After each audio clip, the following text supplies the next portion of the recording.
Eye-opening my eyes, head pounding like someone used it as a drum, and boom, I'm back in my old house. Alive. Again. Which is weird, because I'm pretty sure I died like 5 minutes ago. Let me back up. My name's Lin Yuan, and I just got stabbed in the back, literally, while fighting a giant demon lord called Kungazat. And the guy who did it? My own uncle, Lin Tianke. Yeah, family dinners are gonna be awkward. Oh wait, he also murdered my parents by faking a car crash 3 years ago just to steal our family company. So maybe no more family dinners at all. But here's the thing, I'm not dead anymore. I'm standing in my house, staring at a calendar that says February 7th, 2037. That's one day before the launch of Lord's Era, this insane game that literally ate the entire world. See, at first everyone thought it was just a cool video game. Build a kingdom, train soldiers, fight people, standard Tuesday. 700 million players logged in on day 1. Then after a week, nobody could log out. After a month, the game merged with reality. Your grandma, who never touched a controller, teleported straight into the game. Surprise! Nana, here's a sword. I spent 3 years in that hellhole. There were 3 major seasons of chaos. First, all the players fighting each other for land like it was Black Friday at a furniture store. Second, demons from the abyss showed up and started eating everyone. Third, and this is where it gets really fun, aliens from other planets joined the party. Turns out Earth wasn't the only planet getting trolled by this game. The alien lords basically treated us like a loot piñata. I was one of China's top 10 lords, by the way. Pretty big deal. And I died trying to save humanity. You're welcome, everyone. Except nobody will thank me because my uncle literally shanked me mid-boss fight and ruined everything. But now, I'm back. With 3 years of future knowledge crammed in my brain and revenge burning a hole in my chest. And here's where it gets beautiful. This game lets you preload money before launch, with no spending limit. After launch, you can only dump in 1 million a day. But before, sky's the limit. Last time, idiot past me only put in 10 million and still became a top 10 lord. I've been kicking myself about that ever since. So what did I do? I grabbed my phone and called my butler. Yes, I have a butler. I'm rich. My dad ran the Lin Corporation. We're talking small country GDP levels of rich. I told Butler Lee, sell everything. The stocks, the company shares, the sports cars, the fancy watches, the antiques. I don't care if you sell them cheap. I need cash and I need it now. You have 12 hours. Poor guy probably thought I'd been kidnapped. But he's loyal, been with my family since forever, so he got to work. Here's my logic. In 1 month, money becomes toilet paper anyway because reality merges with the game. And honestly, even as toilet paper, cash would be too stiff. Uncomfortable. 0 stars. So I pulled an all-nighter signing contracts and watching my entire fortune convert into cold, hard, usable cash. By morning, I had a stack of bank cards sitting in front of me with a combined total of, wait for it, 1 billion. 10 digits. 10 beautiful, fat digits. And I'm sitting here now, watching the clock, waiting. 5 hours until the game launches. Once it hits 3 hours to go, I'm dumping every last penny into this game. Last life, I was a top 10 lord with pocket change. This life, I'm going in with 1 billion and a grudge. Uncle Tianke, demons, aliens, you all better start running. The most overfunded, overprepared, unreasonably petty lord in human history is coming back for round 2. Tick-tock, tick-tock. I sat there staring at the clock like a psycho waiting for Black Friday doors to open, except instead of a flat-screen TV, I was about to buy an entire civilization. 2 o'clock hit. Go time. I grabbed my stack of bank cards. Yes, stack, plural, and started pumping money into the game. The catch? Each transaction maxes out at 1 million.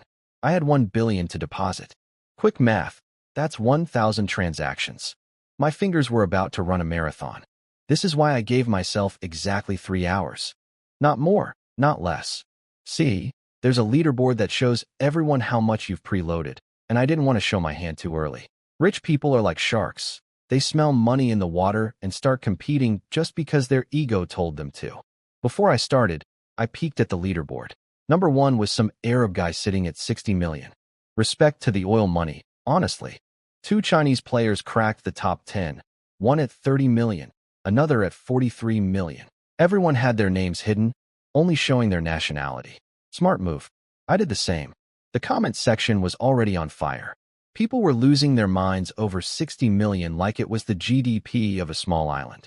Someone said they were still debating whether to add an egg to their breakfast crepe while these whales were tossing millions at a game that hadn't even launched yet.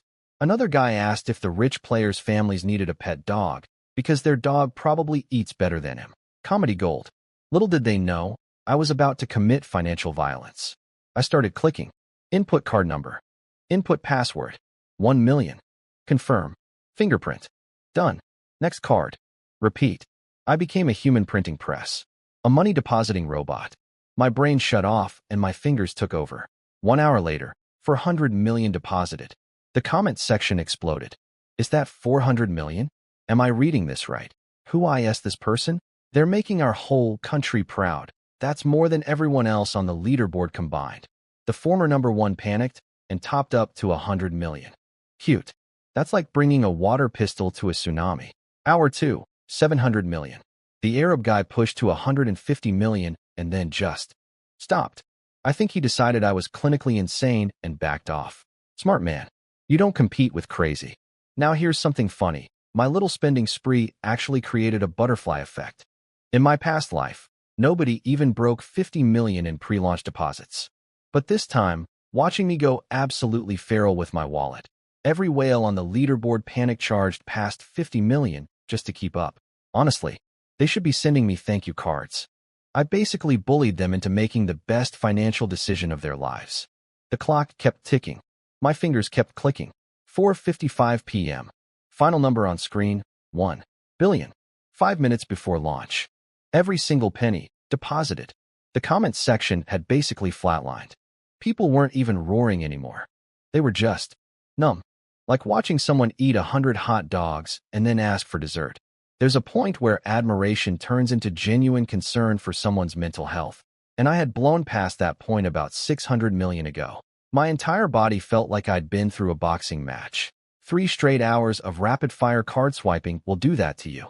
My fingers were practically filing a lawsuit against my brain. I dragged my aching carcass into my gaming pod, top-of-the-line, stellar class, model, by the way, because if you're going to disappear into a virtual world, do it in style. The thing even comes with nutrient fluid that can keep a person alive for a full month. Which is convenient, since in exactly 1 month, the game swallows reality anyway. I lay back. The countdown began. 5, 4, 3, 2, 1. My consciousness got yoinked out of my body like a tablecloth trick, and suddenly I was floating above an endless continent. Mountains stretching to the horizon. Cities dotting the landscape.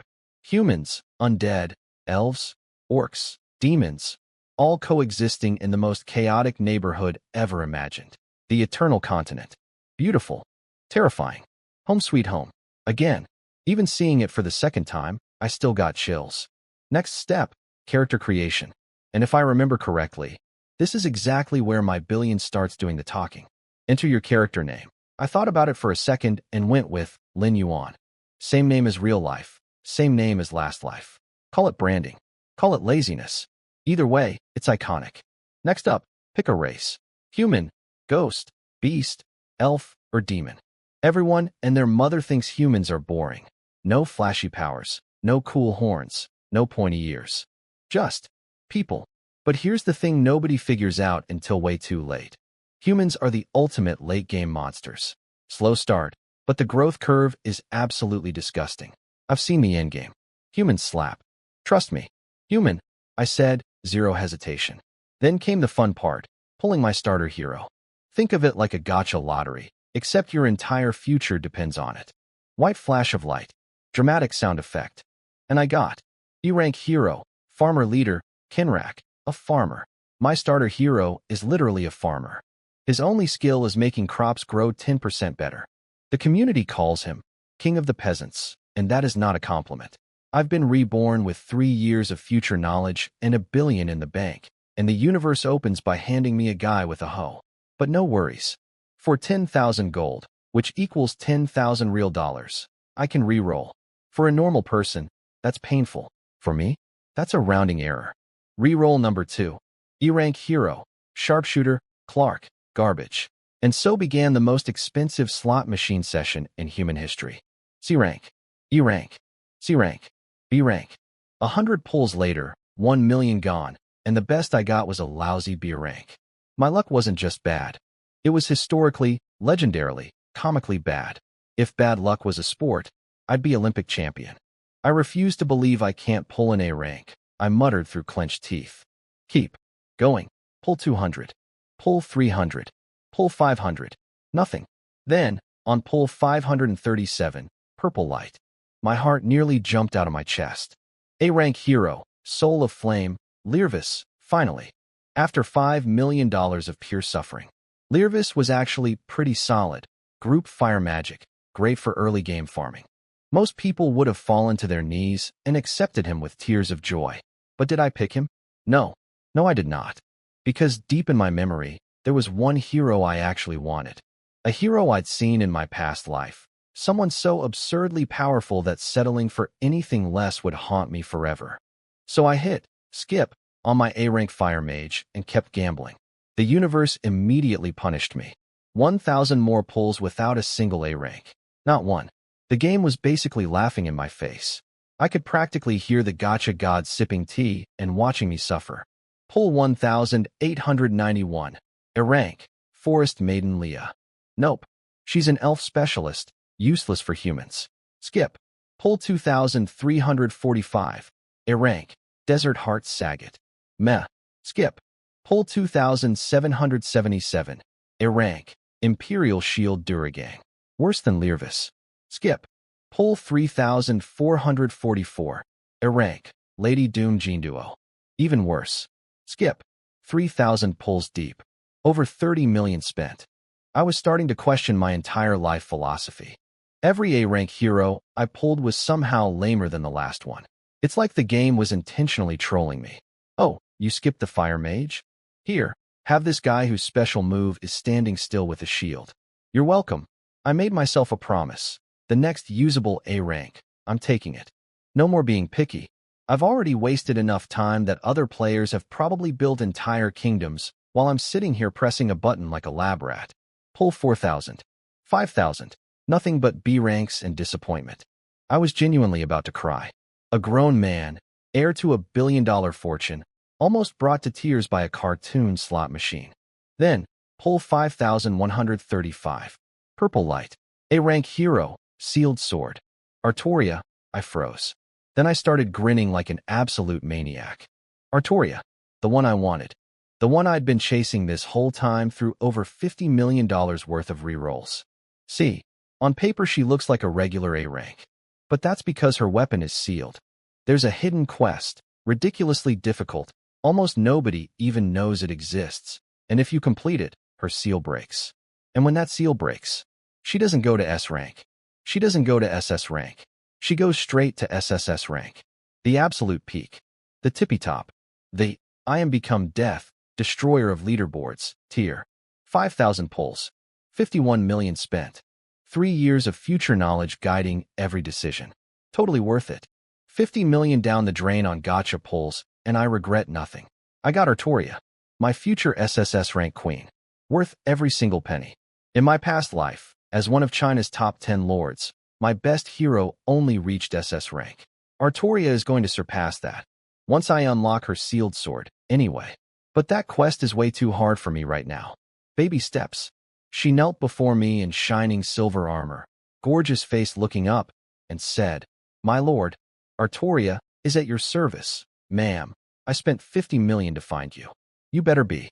Next thing I knew, whoosh, I got teleported to an empty field. My kingdom, my empire, my dirt patch. A little pop-up appeared. This land is fertile. Built here? Obviously yes. A wooden shack poofed into existence. That's my lord's manor. My palace. It looked like something a raccoon would reject. But hey, everyone starts somewhere. Napoleon probably had a shed phase too. I checked my resources. In this game, there are 5 types: food, wood, stone, iron, and silver. I had 10,000 of each. Enough for a careful, budget-conscious leader to slowly develop a thriving settlement. I am not that leader. First thing I built? A shop. Cost me some food, wood, and stone, and it popped up in like 15 seconds. The shop sells all kinds of useful stuff that refreshes every 24 hours. Higher level shop means better items. I opened it up and my eyes went straight to the resource packs. Basic pack, 10,000 random resources for 100 gold. Mid-tier pack, 50,000 random resources for 500 gold. Premium pack, 100,000 resources you get to choose for 1,200 gold. Remember, 1 gold equals 1 real dollar. And I have a billion of those. So naturally, I bought all of them. 100 basic packs, 50 mid-tier packs, 10 premium packs. Grand total, 47,000 gold. That's like finding loose change in my couch cushions.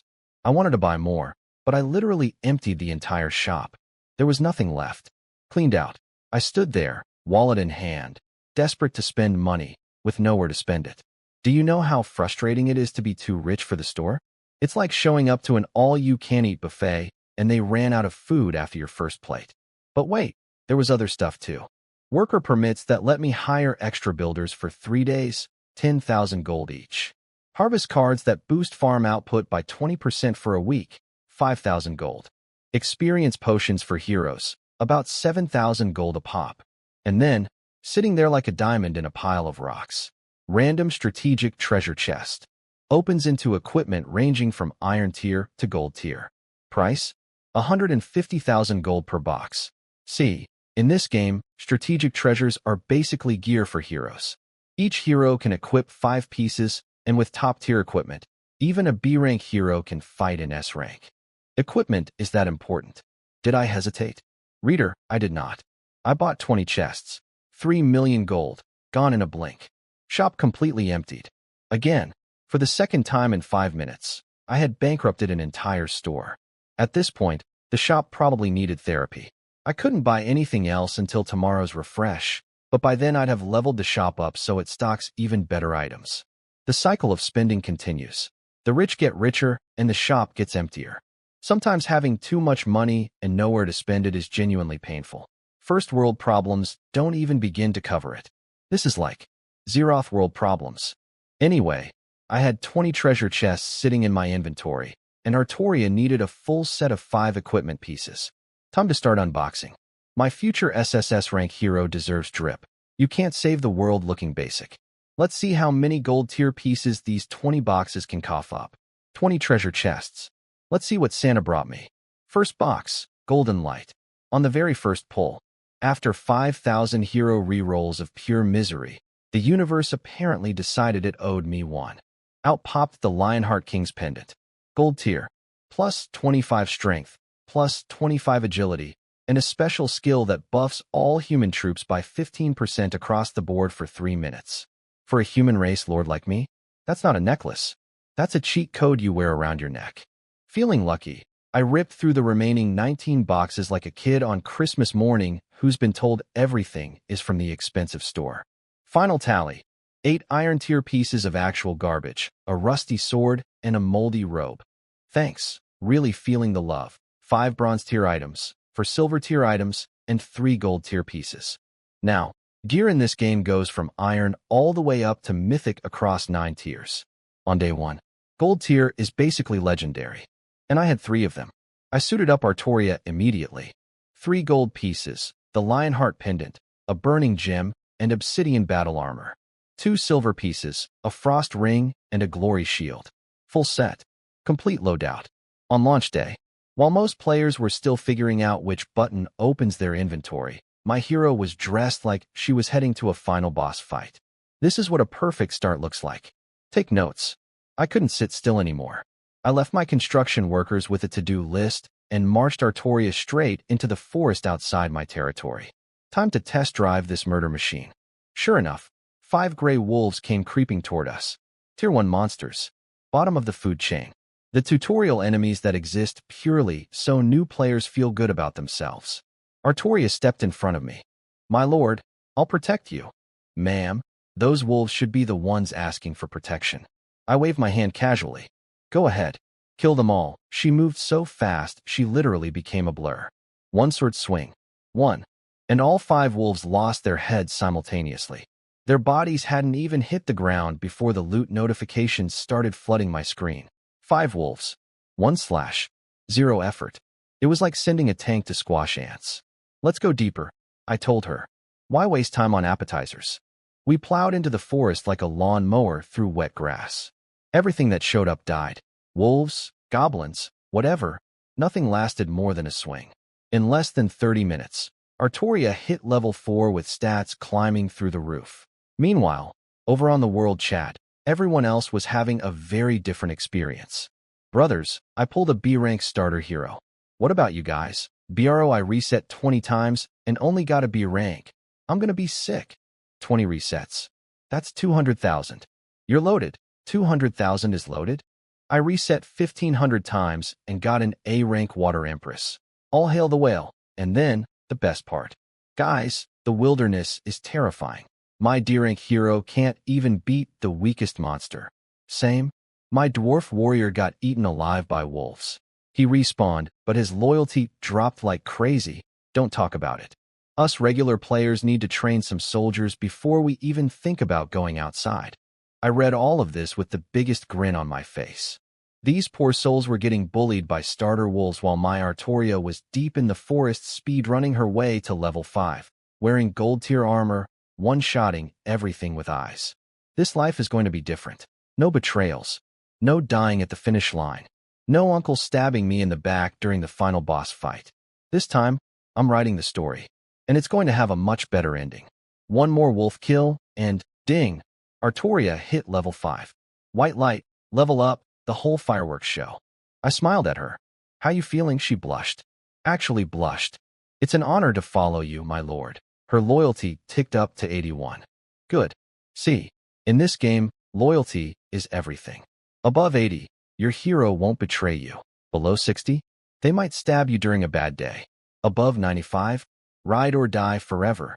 Oh, and fun fact from my past life. Some genius once tried to force his female hero to, spend the night with him. Her loyalty cratered instantly. She didn't just leave him. She cut off his, let's call it his, sword. After that incident, every player in the game collectively learned that these heroes are not just mindless NPCs. They think, they feel, they have opinions, and apparently, they carry very sharp weapons near sensitive areas. Anyway, Artoria also unlocked her first skill at level 5, Holy Light Triple Slash. 3 consecutive strikes at 150% damage each, with double damage against dark creatures. Most A-rank heroes don't learn their first skill until level 10. She got hers at 5, because she's not really A-rank. She's S-rank in disguise. Built different. I pulled up her stats and nearly choked. 1,600 health. Attack power up to 430. 170 defense. These numbers were obscene for a level 5 hero on day 1. She was basically a walking war crime. Then Artoria tapped my shoulder. My lord, there's a large group of wolves ahead. I looked where she was pointing. Over 100 gray wolves, all clustered together. And sitting right in the middle of them, a wolf twice the size of the others, fur like steel needles, eyes glowing blood red. Mutant Wolf King. Silver tier boss. Level 5. 12,000 HP. Now, normally, you'd need about 1,000 soldiers to take down a silver boss. I had 0 soldiers. Just me. A squishy lord with no combat ability, and one very well-dressed swordswoman. Going back for troops meant the boss might wander off. This was a now or never moment. I looked at Artoria. Can you handle it? She didn't even hesitate. I won't let you down. That's my girl. I sent her around the edge of the pack first, picking off stragglers. She carved through regular wolves like a hot knife, through butter, one swing, one dead wolf, repeat. After she mowed down about 20 of them, the big boy finally noticed. The Wolf King roared and charged. The remaining wolves surrounded Artoria from all sides. Did she panic? Absolutely not. She danced through that wolf tornado like it was choreographed, slicing heads off left and right while dodging the king's massive claws. Every time she landed a hit on the boss, minus 356, chunks of health just evaporated. 12,000, 9,000, 6,000, 3,000. Then at 3,000 HP, the Wolf King went berserk. Eyes turned full red, body swelled up even bigger, and it launched a mega attack. Wolf King's Claw. So fast Artoria couldn't dodge. But guess what? My silver tier glory shield triggered automatically, popping a magic barrier right in front of her face. The claw shattered the shield, but did 0 damage. Equipment doing equipment things. This is why you spend 3 million on treasure chests, people. While the Wolf King was still recovering, Artoria activated the Frost Ring's special ability, Ice Prison. The boss's legs froze solid to the ground. Couldn't move, just standing there like a very angry, very fluffy ice sculpture. Then she unleashed Holy Light Triple Slash. Her sword lit up like a lightsaber, and she swung 3 times so fast my eyes couldn't track it. Minus 579. Minus 597. Minus 633. Nearly 2,000 damage in one combo. The Wolf King's remaining health bar melted like ice cream in July. A few more regular swings, and boom, the mutant Wolf King collapsed. Dead. Less than a minute total. Loot exploded everywhere. Wolf King's heart, a wolf fang necklace, a gray wolf knight summoning scroll, and 2,000 experience points for both me and Artoria. She rocketed straight to level 7. Then the world announcement hit. Chinese player Lin Yuan has achieved the first silver boss kill. Rewards: 3 gold tier treasure chests, 10 premium resource packs, 100 equipment enhancement stones, 1 hero recruitment token. The entire world chat lost its collective mind. What? I can't even beat regular wolves, and someone's killing bosses. Those first kill rewards are insane. I'm so jealous I could cry. Who is this Lin Yuan guy? He's a monster. He's Chinese. Making our whole country proud. Cute girl here, seeking Lin Yuan's protection. Ooh, bro, calm down. That cute girl probably has a bigger sword than you. I read the chat and grinned. While the entire server was getting bullied by starter wolves, I just soloed the first silver boss with a secret S-rank hero wearing gold tier armor. Day 1 isn't even over yet, and I'm already making history. The world announcement went out, and I knew every player on the server was either jealous, furious, or both. Did I care? Not even a little. I'm a reborn billionaire with a secret S-rank hero. Come at me. Time to check my loot haul. The Wolf King dropped a wolf fang necklace, silver tier, decent, but nothing special since Artoria's already dripping in gold gear. The first kill rewards were way juicier. 3 random gold tier treasure chests, 10 premium resource packs, 100 equipment enhancement stones, and the real prizes, a hero recruitment token and a gray wolf knight summoning scroll. The hero recruitment token was tempting. Use one and you get a random B rank or higher hero. Collect 10 of them and you've got a 50% shot at an S rank hero. But using just one? The odds of getting anything useful were terrible. I already had Artoria.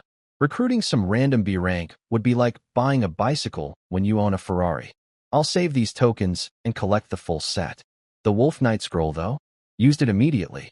Flash, 50 tier 2 gray wolf knights materialized in front of me. Actual cavalry units, sitting on wolves, holding weapons, ready to fight. Not amazing, but way better than the tier 1 militia trash most players were working with. 3 of these guys could kill a regular wolf without breaking a sweat. I pointed Artoria toward the forest.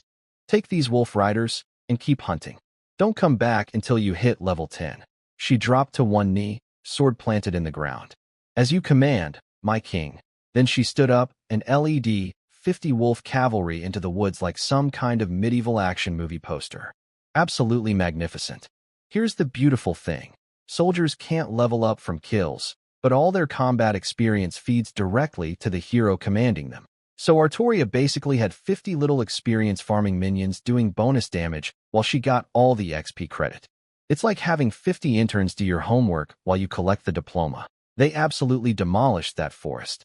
Every creature in there got the Artoria special, violent, and immediate retirement. 3 hours later, ding. Level 10. New skill unlocked. Knight's Spirit. Activates 50% morale boost and 30% stat increase for all human troops under her command. Lasts 30 minutes. 12-hour cooldown. I nearly fell over. This skill was broken.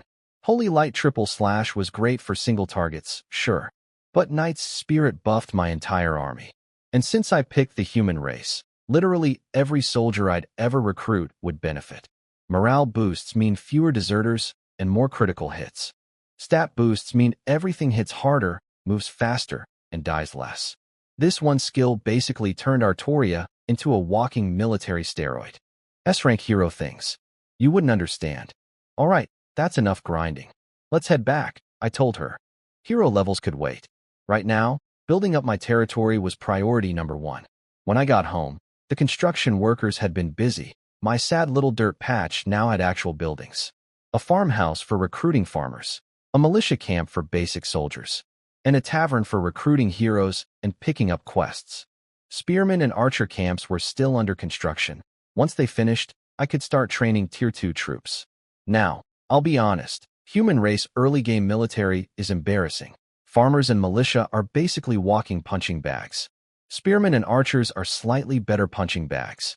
Every other race has cooler stuff at the start. But that's fine, because later, Tier 7 griffins, Tier 9 archangels. That's when humans stop being the nerdy kid and become the final boss. Patience pays off. Besides, weak early game is a problem for people who didn't preload a billion gold. Money fixes everything. But then my eyes landed on the tavern, and a memory hit me like a truck. In my past life, I'd heard about a special hidden quest tied to a mysterious NPC who appears in the tavern during early game. If you know the exact method, and almost nobody does, you can get a special treasure from them. The method to complete it? So ridiculous that when I first heard about it in my previous life, I was genuinely speechless. Like, whoever designed this quest was either a genius or completely unhinged. But I know the full process now. Every step, every trick. I started walking toward the tavern with the energy of a man who knows exactly which floorboard the treasure is buried under. Hidden quest, here I come. I walked into the tavern, and honestly, it felt like stepping into a real medieval pub. Loud conversations, clinking glasses, the smell of cheap booze. The game designers really nailed the sketchy bar atmosphere. The tavern has two sections. First, a quest board that posts daily missions ranging from easy to literal hell. I glanced at it. Mostly gray easy quests, a few white normal ones, and a single purple difficult quest out of 20. The odds of getting good quests were about as generous as my gacha luck. Which is to say, terrible. Second section, the hero recruitment counter, where you can spend silver to summon heroes. A low-level tavern only refreshes 5 heroes per day, and most of them are B rank or lower. Getting an A rank from here would require your ancestors to personally intervene from the afterlife. But I wasn't here for quests or heroes. I was here for him. I scanned the room and spotted my target. A brown-haired man sitting alone, drinking. The most average-looking dude you've ever seen. Generic face, forgettable hair, the kind of guy who'd blend into wallpaper. But his eyes? Sneaky, like a fox who just learned poker. I sat down across from him and ordered 2 rum drinks. Classic move. He looked up, surprised. You're buying me a drink? Drinking alone is boring, don't you think? He drained his glass and grinned. True, but just drinking is also boring. How about a little gamble? And there it was. Hidden quest, triggered. See, I knew exactly what this guy was about. In my past life, this NPC scammed thousands of players out of their gold. Everyone hated him. The game was simple. Flip a coin, guess heads or tails. If you win, he gives you his family heirloom. If you lose, you pay him 1,000 gold. 1,000 real dollars per loss. Sounds fair, right? Wrong. Because his family heirlooms were absolute garbage. Broken watches, rusty junk, things you wouldn't pick up off the street. And the coin flip? Somehow you always lost more than you won. The man was a professional con artist disguised as an NPC. But I knew his secret. Something almost no player ever figured out. Deal, I said without hesitation. First flip. Heads, I called. He lifted his hand. Tails. Too bad. I tossed him a bag of 1,000 gold coins like it was pocket lint. Again, lost. Again, lost. Again, lost. Again, lost. 5 times in a row. My luck was so comically bad that if there was a hall of fame for losing coin flips, they'd name a wing after me. 6th flip, finally got one right. He sighed dramatically and handed me his precious family treasure, a broken old pocket watch. Description, a dirty, old pocket watch. Appears to be an antique. I almost burst out laughing. This was his treasured heirloom. This man looked me dead in the eyes and called a piece of junk his family legacy. The audacity, the sheer shamelessness. I respected it, honestly, but I kept playing. Because the secret isn't about winning once. It's about winning a specific number of times. The gambling continued. Flip after flip after flip. My win rate was hilariously bad, 37 wins out of 100 attempts. That's a 63% loss rate on a 50-50 game. This coin was absolutely rigged, and we both knew it, but neither of us was going to say it out loud. Half an hour in, I'd burned through over 60,000 gold in losses. My winnings were a pile of useless junk with zero stats. Any normal player would have flipped the table by now. Literally flipped it. Grabbed this smug NPC by his brown curly hair and demanded a refund. But I just kept going. Calm. Patient. Clicking through losses like a man on a mission. Because I am a man on a mission. Win 53. Win 72. Win 87. Win 99. 99 wins. It cost me nearly 200,000 gold to get here. 200,000 real dollars. On coin flips. Against a cheating NPC. In a video game. If my past self could see me now, he'd either be impressed or calling a therapist. Then the brown-haired con artist leaned forward, eyes gleaming, and said the words I'd been waiting for. You know what? You're quite the gambler yourself. How about we raise the stakes? One more flip. Same rules, heads or tails. But this time, he paused for dramatic effect, the theatrical little weasel. That we bet 1 million gold. 1 million gold per flip.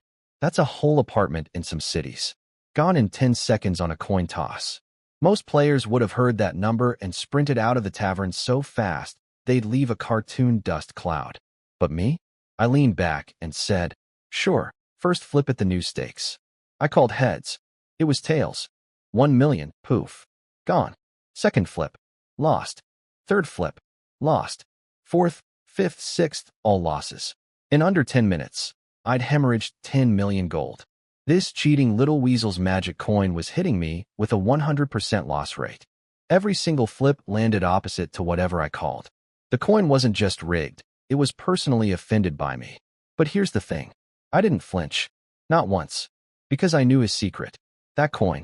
It's enchanted. As long as he flips it, he literally cannot lose. Every player who ever sat at this table got scammed into oblivion because nobody figured that part out. In my past life, some Middle Eastern billionaire blew 50 million before he cracked the code. 50 million. And people thought I was reckless. So on the next round, I reached across the table and snatched the coin right out of his hand. My turn to flip, I said. You guess. The smug grin on his face froze solid, like someone unplugged him. I held the coin up, flicked it into the air, caught it on the back of my hand, and started talking. Nice and slow. Casual. You know what sunk cost is? It's when you've already lost so much that walking away feels impossible. Most people spiral because of it. They keep doubling down, chasing losses, hoping the next flip saves them. I smiled at him. But here's my situation. I don't care about sunk cost. 1 million gold is pocket change to me. If I lose this one, I'll play again. And again. And again. I will sit at this table until the sun burns out. I have 1 billion gold and absolutely zero quit in me. So tell me. Heads or tails? He stared at me for a long moment. Then he sighed, shook his head, and said the most beautiful words I've ever heard from an NPC. I lose. Even if I win this round, you'd beat me eventually. So, these are yours. He tossed me 2 items. A mask and a ring. The deceiver's mask lets the wearer change their face and race with 0 flaws. Complete, undetectable disguise. Want to infiltrate an elf kingdom as an elf? Done. Want to sneak into a demon fortress looking like a demon? Easy. This thing was basically a cheat code for espionage. The gambler's ring, plus 10 to luck stat, belonged to a gambler who never lost. Still had bloodstains on it. Charming. For roughly 10 million gold. Which sounds like a lot until you remember I loaded 1 billion. I walked away with 2 items that, in my past life, turned a random Middle Eastern whale into one of the most powerful lords on the entire planet. Except he spent 50 million figuring out the trick. I spent 10 million already knowing it. Efficiency, baby. Oh, and the best part? This hidden quest is a one-time only event across all servers. Now that I've completed it, this brown-haired con artist will never appear in any player's tavern ever again. That Middle Eastern billionaire? In this timeline, he'll walk into his tavern, look around, and find absolutely nothing. Sorry, bro. I got here first. As I left, the gambler patted my shoulder and said, looking forward to meeting you again. Then he vanished. Nobody in my past life ever figured out who he truly was. Some said he was just a scammer. Others believed he was the god of deception walking among mortals. Honestly, given the audacity of his scam operation, the god theory tracks. I stepped outside and found my territory had been busy while I was gambling away millions. The spearman camp and archer camp were both finished. One small problem. At level 1, they only produced 20 spearmen and 10 archers per week. And recruiting costs resources. Did I care about the cost? Do I even need to answer that? I recruited every single soldier available immediately. 20 spearmen, 10 archers. Didn't even bother with the Tier 1 militia. Those guys are so useless they'd lose a fight to an aggressive squirrel. Next priority, upgrading my city hall. It's the master building. Everything else's level is capped by it. City hall level 1 means nothing else can go past level 1. I need to push it to level 3 because that's when I unlock the ability to build an auction house. An auction house means free trade with other players. And free trade, when you're the richest person in the game by approximately 950 million gold, means I can basically become the economy. Buy anything, sell anything, control everything. The money printer is about to go BRRRR. Building upgrades take time, and time is the one thing money can't speed up right now. Getting my city hall to level 3? 3 whole days without a construction speed-up card. I'm a billionaire, and I'm stuck waiting like everyone else. This is what suffering feels like. But I wasn't about to sit around twiddling my thumbs for 3 days staring at a wooden shack slowly leveling up. I had an army now, a small, adorable, baby army, but still an army. First order of business. I popped into the tavern and recruited 2 C-rank heroes. Steel Fist Body, a mountain of a man, nearly 2 meters tall, built like an angry refrigerator. And Hawk Beauty Ivy, tall, bronze skin, dangerous curves, the kind of woman who looks like she could snap your neck and then model for a magazine cover about it. Together, they cost me 120,000 silver. Bargain heroes. Disposable scouts. Because there was no way I was sending Artoria, my secret S-rank queen, on boring exploration duty. That's like using a Ferrari to deliver pizza. My lord level only let me command 3 heroes max. Otherwise, I would have hired a whole squad of discount adventurers. I split my forces. Body got 20 spearmen and 10 wolf riders. Sent him east. Ivy got 20 wolf riders and 10 archers. Sent her west. Simple instructions. Find resource points. Claim them. If something looks too scary, come back and tell me. Daddy will handle it. Then I waited. And waited. And waited. 1 hour. 2 hours. 3 hours. 5 hours. I got so bored I literally took a nap inside my wooden city hall. A billionaire lord, sleeping on what was probably a dirt floor, in a shack, in a video game. Peak luxury. Finally, both scouts returned at the same time. Body went first. My lord, we claimed a lumber mill, a farmland, and an iron mine. Also, 50 militia were so impressed by your reputation that they joined us. Not bad. 3 resource points, generating materials around the clock. An early game farm alone pumps out 20,000 food per day. In a world where everyone's scraping for resources, that's like finding an ATM in the wilderness. Normally I'd station guards at each point, but my army was too small for that. If anyone tried to steal them though, well, they'd learn a very expensive lesson about messing with the wrong lord. Then I turned to Ivy. What about you? She took a deep breath. Not a good sign. We found a gold mine, my lord. But it seems to be cursed. Everyone I sent inside never came back. Not one. Not even a message. I noticed her squad was definitely shorter than when she left. A few soldiers had gone into that mine and just vanished. Like socks in a dryer. Gone forever. A cursed gold mine, huh? I rubbed my chin thoughtfully, but inside I was doing cartwheels. Because I knew exactly what this was. This wasn't just a curse mine. This was a dungeon. Ivy led me to the entrance, and the moment I stepped close, a selection panel popped up in my face. Death Gold Mine. Once a prosperous mine, a catastrophic collapse buried hundreds of workers alive. Their restless spirits became undead, slaughtering anyone who enters to share their eternal grave. Difficulty options: easy, normal, hard, nightmare, hell. A dungeon. On day 1, Ivy accidentally stumbled into a full-blown dungeon while scouting, and she didn't even realize it. Her lost soldiers walked straight into a death trap, thinking it was just a spooky cave. Poor guys basically knocked on the door of a haunted house and said, "Anyone home?" The undead said, Yes, and it was over. From my past life, I knew that high-difficulty dungeon rewards were absolutely insane. Some items you could get from dungeons didn't exist anywhere else in the entire game. One of a kind treasures that could reshape a lord's entire trajectory. I stared at the difficulty options. Easy, boring, normal, waste of time, hard, please, nightmare, getting warmer, hell difficulty. Now that's what I'm talking about. I jabbed the hell button without a second thought. My whole squad was probably looking at me like I'd lost my mind. Day 1 of the game, barely any troops. Choosing the maximum difficulty dungeon that's full of vengeful undead spirits. But they didn't know what I knew.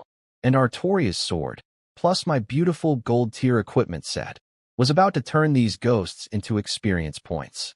Time to go mining. For glory. Hell difficulty. Let's go. The mine exhaled cold wind at us like it was trying to scare us away. Cute. I waved my hand and said, move out, like I do this every day. Which, in my past life, I kind of did. Inside, it was dark. Like, can't see your own hand, dark. 2 spearmen held torches up front while the rest of us followed. Very horror movie. 0 stars for ambience. Then we heard groaning. Shuffling. The unmistakable sound of things that should be dead but weren't. Zombies. Tier 2 undead miners, still wearing their hard hats, still carrying pickaxes. Apparently dying in a cave collapse wasn't enough. They had to keep working in the afterlife too. Even death can't free you from your job. Relatable, honestly. Artoria charged in sword first and started chopping through them like vegetables at a cooking show. Level 10, gold tier gear, S-rank stats. These zombies might as well have been made of wet paper. The spearmen and wolf riders followed her lead. Archers in the back rained arrows into the crowd. Even my 2 budget C-rank heroes, Body and Ivy, were pulling their weight. Wave 1, destroyed. We pushed deeper. Wave 2, Wave 3, more zombies, easy work. Then Wave 4 brought ghosts.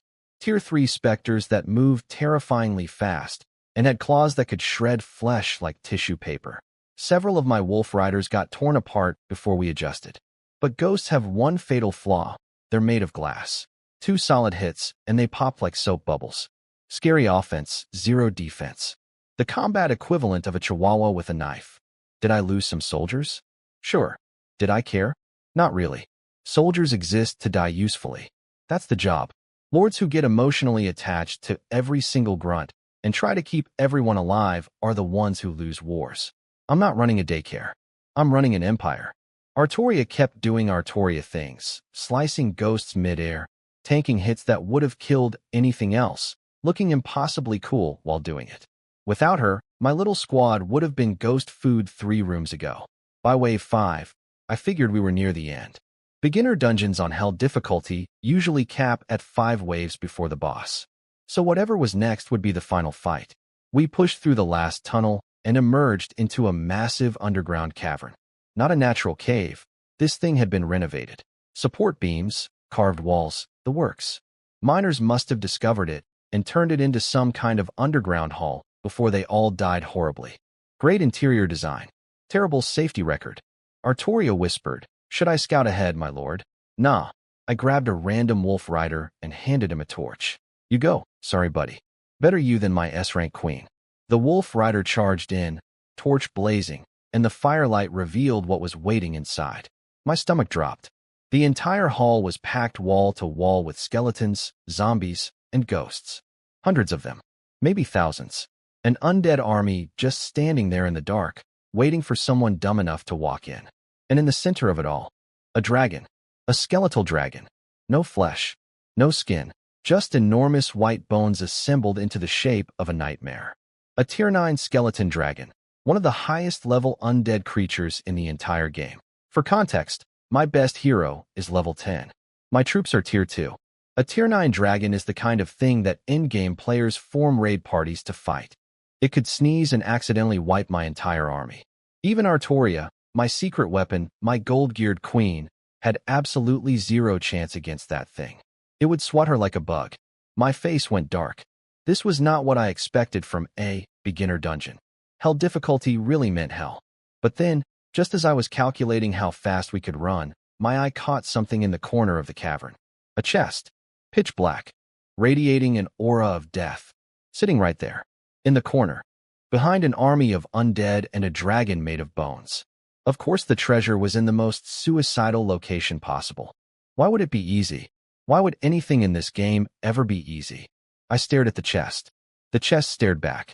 Between us stood approximately one extinction-level dragon and 1,000 angry dead people. This was going to require a plan. A very, very creative plan. My scout wolf rider lasted approximately 2 seconds inside that hall. The skeleton dragon glanced at him, raised one enormous bone claw, and splat. Instant paste. Tier 2 versus Tier 9. It wasn't a fight. It was a mosquito versus a freight train. I turned to Artoria. Think you can take that thing? She clenched her jaw. I'm willing to try. Yeah, no. You die. Look, I love her confidence. Truly inspiring. But I'm a reborn man with 3 years of battle experience, and I know exactly how strong Tier 9 creatures are. Artoria at level 10 with gold gear versus a skeleton dragon would be like sending a house cat to fight a building. The building wins. Every time. So the dungeon was unbeatable. Fine. I accepted that. But I did not accept leaving empty-handed. That black chest in the corner was calling my name. It was sitting right there, maybe 50 meters from a sleeping dragon, surrounded by 1,000 undead, radiating death energy like it was trying to warn me away. Challenge accepted. I told Artoria to hold position with the troops and not move. Then I reached into my bag and pulled out my beautiful new toy, the Deceiver's Mask. I put it on. My skin started rotting. My face collapsed. My body twisted and decayed until I looked like a full-blown zombie miner, complete with the shambling walk and the "I died 300 years ago" aesthetic. Artoria jumped backwards. My lord, are you okay? I'm fine. Don't worry about it. She looked genuinely horrified. Sorry, Artoria. Your handsome lord is temporarily a decomposing corpse. It's called fashion. I shuffled into the hall. 1 step, 2 steps, 3 steps. Moving at authentic zombie speed, painfully, agonizingly slow. Every second felt like an hour. I was surrounded on all sides by skeletons, ghosts, and other zombies, all of them looking at me like, oh hey, Steve from accounting, didn't see you there. The disguise was flawless. Not a single undead batted an eye socket. I walked right past a group of ghosts. Nothing. Shuffled between 2 rows of skeletons. Nothing. The dragon itself was sleeping 10 meters away and didn't even twitch. The Deceiver's Mask was worth every gold coin I gambled for it. The god of deception's craftsmanship, no notes. 15 of the longest minutes of my entire life later, I reached the chest. I was close enough to hear the dragon breathing. Could it breathe? It had no lungs. Whatever, it was making scary noises nearby. That's close enough. One chance. Don't mess this up. I hit open. A progress bar appeared. 1%. 5%, 20%, 10 seconds. It needed 10 seconds to open. That's an eternity when you're standing next to a sleeping apocalypse lizard made of bones. 50%, 70, 85, 92, 95. The dragon's eyes snapped open. Green soul fire blazed to life in its empty sockets. It looked directly at me. Cover blown. Disguise failed. The zombie act was over. The dragon raised its claw, the same claw that turned my wolf rider into ketchup, and swung straight at me. 98. 99. Ding. Congratulations. You've opened the death chest. Obtained special treasure, Skull King's cranium. Exit dungeon. I screamed at the top of my lungs. I vanished 1 millisecond before that claw turned me into a Lin Yuan smoothie.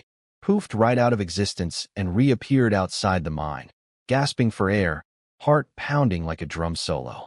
The system immediately slapped me with penalties, 1 million each of food, wood, iron, and silver confiscated, plus a 5-hour weakness debuff that cut all experience gains in half.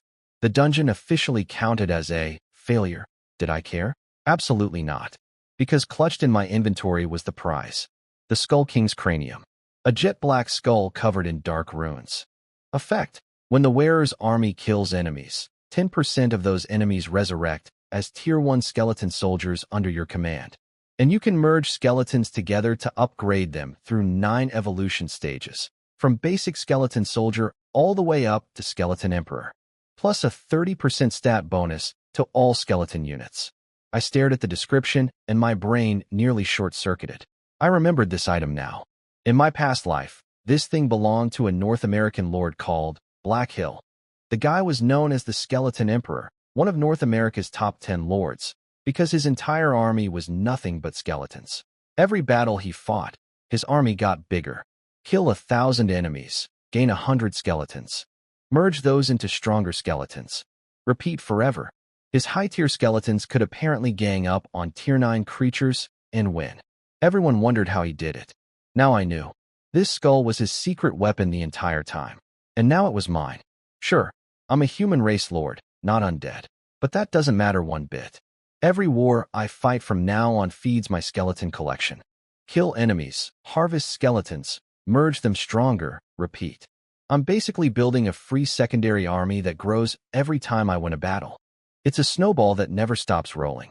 So let me recap my first day. Secret S-rank hero, gold tier equipment set, Deceiver's Mask, Gambler's Ring, first silver boss kill in the entire game, and now the legendary Skull King's cranium. Failed the dungeon though. So you know, nobody's perfect.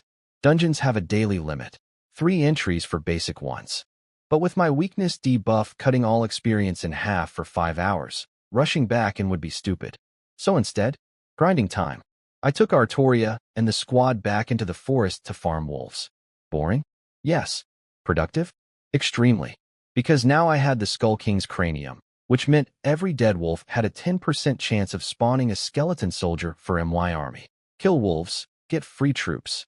It's like a buy 10 get 1 free deal, except the product is undead warriors.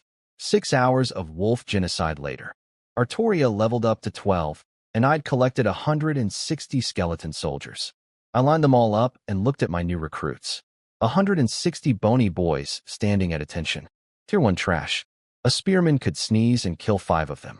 They were so weak they'd lose a fight to a stiff breeze. But that's what the merge ability is for. I activated the Skull King's cranium. A black magic circle appeared on the ground, very dramatic, very goth, and sucked in 2 skeletons at once. They spun around, fused together, and out popped a Tier 2 skeleton warrior holding a rusty sword. My eyes lit up. It works. I didn't stop. 2 skeletons make 1 warrior. 160 skeletons became 80 skeleton warriors. Then I merged again. 2 warriors make 1 heavy skeleton warrior, Tier 3, now wearing actual armor. 80 warriors became 40 heavy armored bone soldiers. In 6 hours, I went from 0 to 40 Tier 3 units completely for free. No resources spent. No recruitment buildings needed. Just murder wolves, collect bones, press merge. It's like a crafting system designed by a necromancer who played too much Tetris. 40 Tier 3 heavies was plenty for now, so I stopped merging. Time to go back to the dungeon. This time I picked hard difficulty instead of hell. Look, I'm ambitious, not suicidal. The Skull King's cranium was already mine. The best loot was secured. Now I just needed experience, and hard mode would deliver that without a dragon trying to flatten me. And WoW was hard mode easy after experiencing hell. The first wave was almost entirely Tier 1 skeletons with a handful of zombies sprinkled in. After staring down a Tier 9 bone dragon, this felt like a preschool field trip. Artoria led the charge and my army just steamrolled everything in sight. My heavy skeleton warriors were absolute beasts, two-shotting zombies, shrugging off attacks from skeletons and zombies like they were being tickled. Their armor was so thick that low-tier enemies literally couldn't damage them. It was like watching tanks roll through a pillow fight.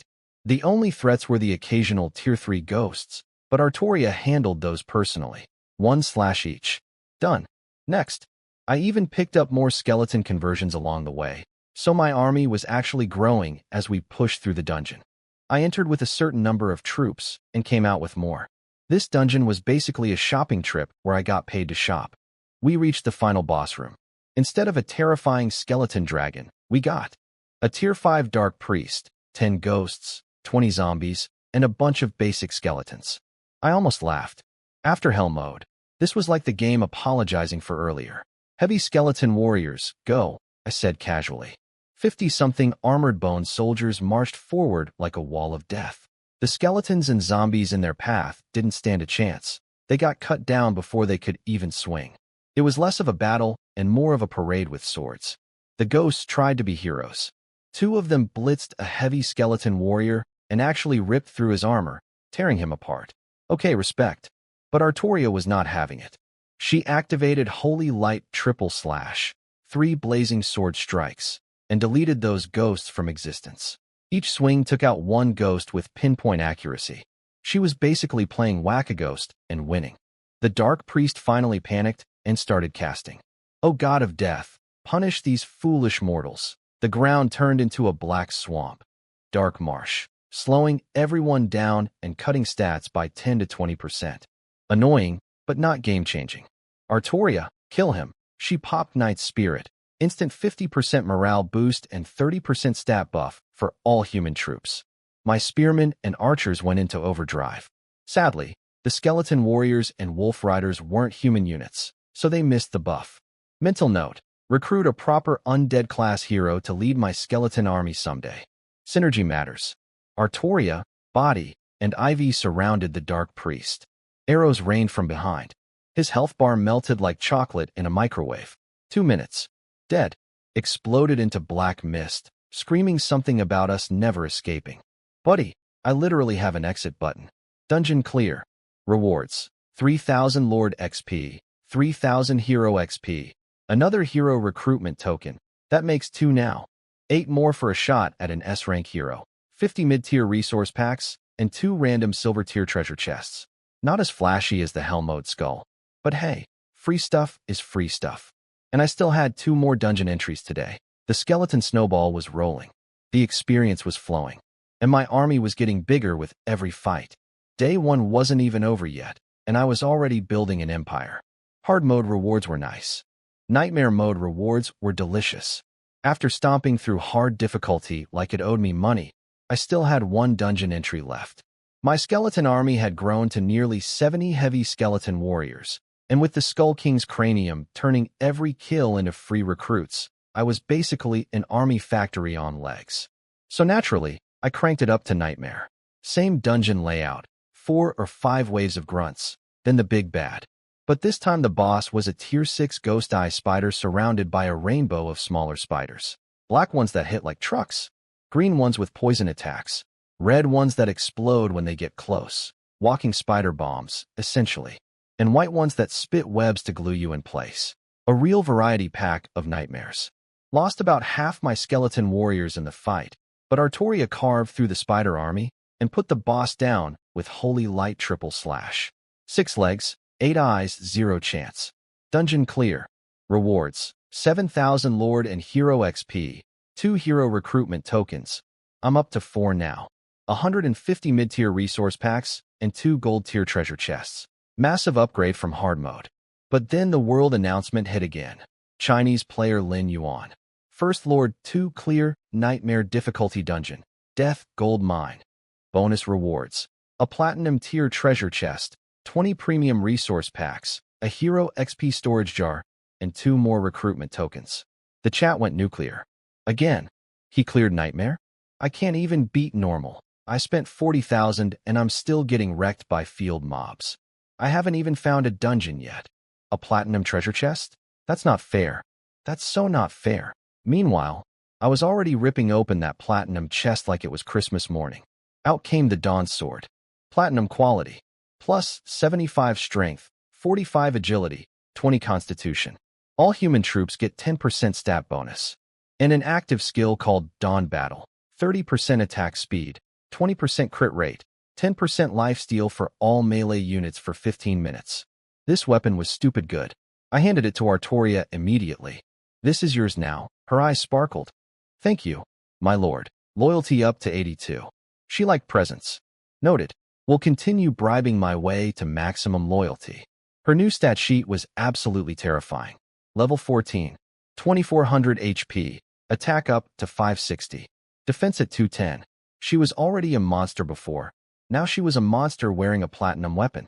The gap between her and every other hero in the game was getting embarrassing. After burning all 3 dungeon entries, I headed home to check on construction. City Hall had hit level 2, generating 2,000 gold and 20,000 silver daily. Barracks upgraded. More troops available. But I only cared about one thing. Getting that City Hall to level 3 so I could build the auction house. See, right now my problem was hilarious but real. I had almost 1 billion gold with nowhere to spend it. The daily shop refreshed once. Dungeon entries were capped at 3. My buildings were upgrading at construction speed, not money speed. I was a billionaire stuck in a small town with one grocery store. The auction house would change everything. Free trade with other players meant I could buy whatever anyone was selling, resources, equipment, rare items, hero tokens, at whatever price I wanted. When you're the richest person in the game by approximately 900 million gold, the entire player economy becomes your personal shopping mall. For the next 2 days, I ground nightmare dungeons 3 times daily. Artoria rocketed to level 20 and unlocked 2 more skills. Glory Shield creates a holy barrier that absorbs 1500 damage, clears most debuffs on activation, and gives all her troops 20% bonus defense while it's active. Basically a panic button with bonus tank mode. Holy Seal locks down a single enemy, freezing their movement and skills for 2 to 10 seconds depending on how strong they are, while cutting their stats by 30%. Hey, sit down and think about what you've done button. For skills now. Holy Light triple slash for damage. Knight's Spirit for army buffs. Glory Shield for defense. Holy Seal for crowd control. She could do literally everything. And she was still sealed. All of this was her nerfed form. Once I unlock her true power, she'll jump from S rank to SSS rank and probably break the game in half. But that quest was still too dangerous for now. Patience. On day 3, finally, City Hall hit level 3. I built the auction house immediately. It rose from the ground, and I stared at it like a man who'd been wandering the desert for 3 days and finally found a swimming pool full of money. The plan was simple. Use the auction house to convert my mountain of gold into actual power. Buy everything. Outbid everyone. Turn virtual currency into an unchallengeable empire.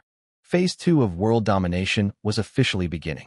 The money printer wasn't just going BRRRR anymore. It was about to go BRRRR. Auction house was built. My billion gold shopping spree could finally begin. But did I go straight there? Nope. I walked right past it and into the tavern instead. Because I had a date with Destiny.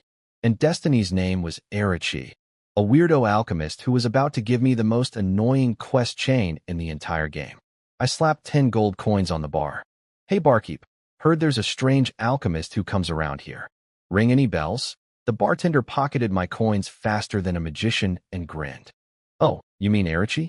That lunatic? Last time he was here, he tried putting fire salamander pancreas into his drink and almost blew up my tavern. Yep, that's my guy. He gave me Erichi's address, Starlight City, Silver District, number 87. 3 hours away at full speed. I set off immediately. Starlight City was gorgeous. Massive. Bustling. Made my little territory look like a sad camping site by comparison. But whatever, Rome wasn't built in a day either. My city would surpass this place eventually. Probably by Thursday at the rate I was spending money. I knocked on door number 87. A man with hair like an electrocuted hedgehog stuck his head out. Who are you?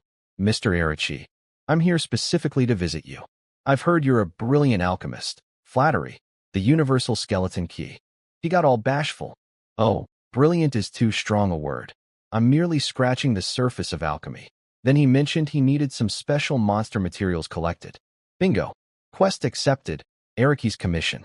This was the legendary 100 Ring quest. 100 sequential tasks, each one asking for different materials. The rewards for each individual stage were laughably bad. 500 XP and 5 basic resource chests. Most players who stumbled onto this quest gave up around Ring 10 because the effort-to-reward ratio was basically a war crime. But I knew what waited at Ring 100. The final reward was absolutely game-changing, and the first person to complete it got an exclusive bonus on top.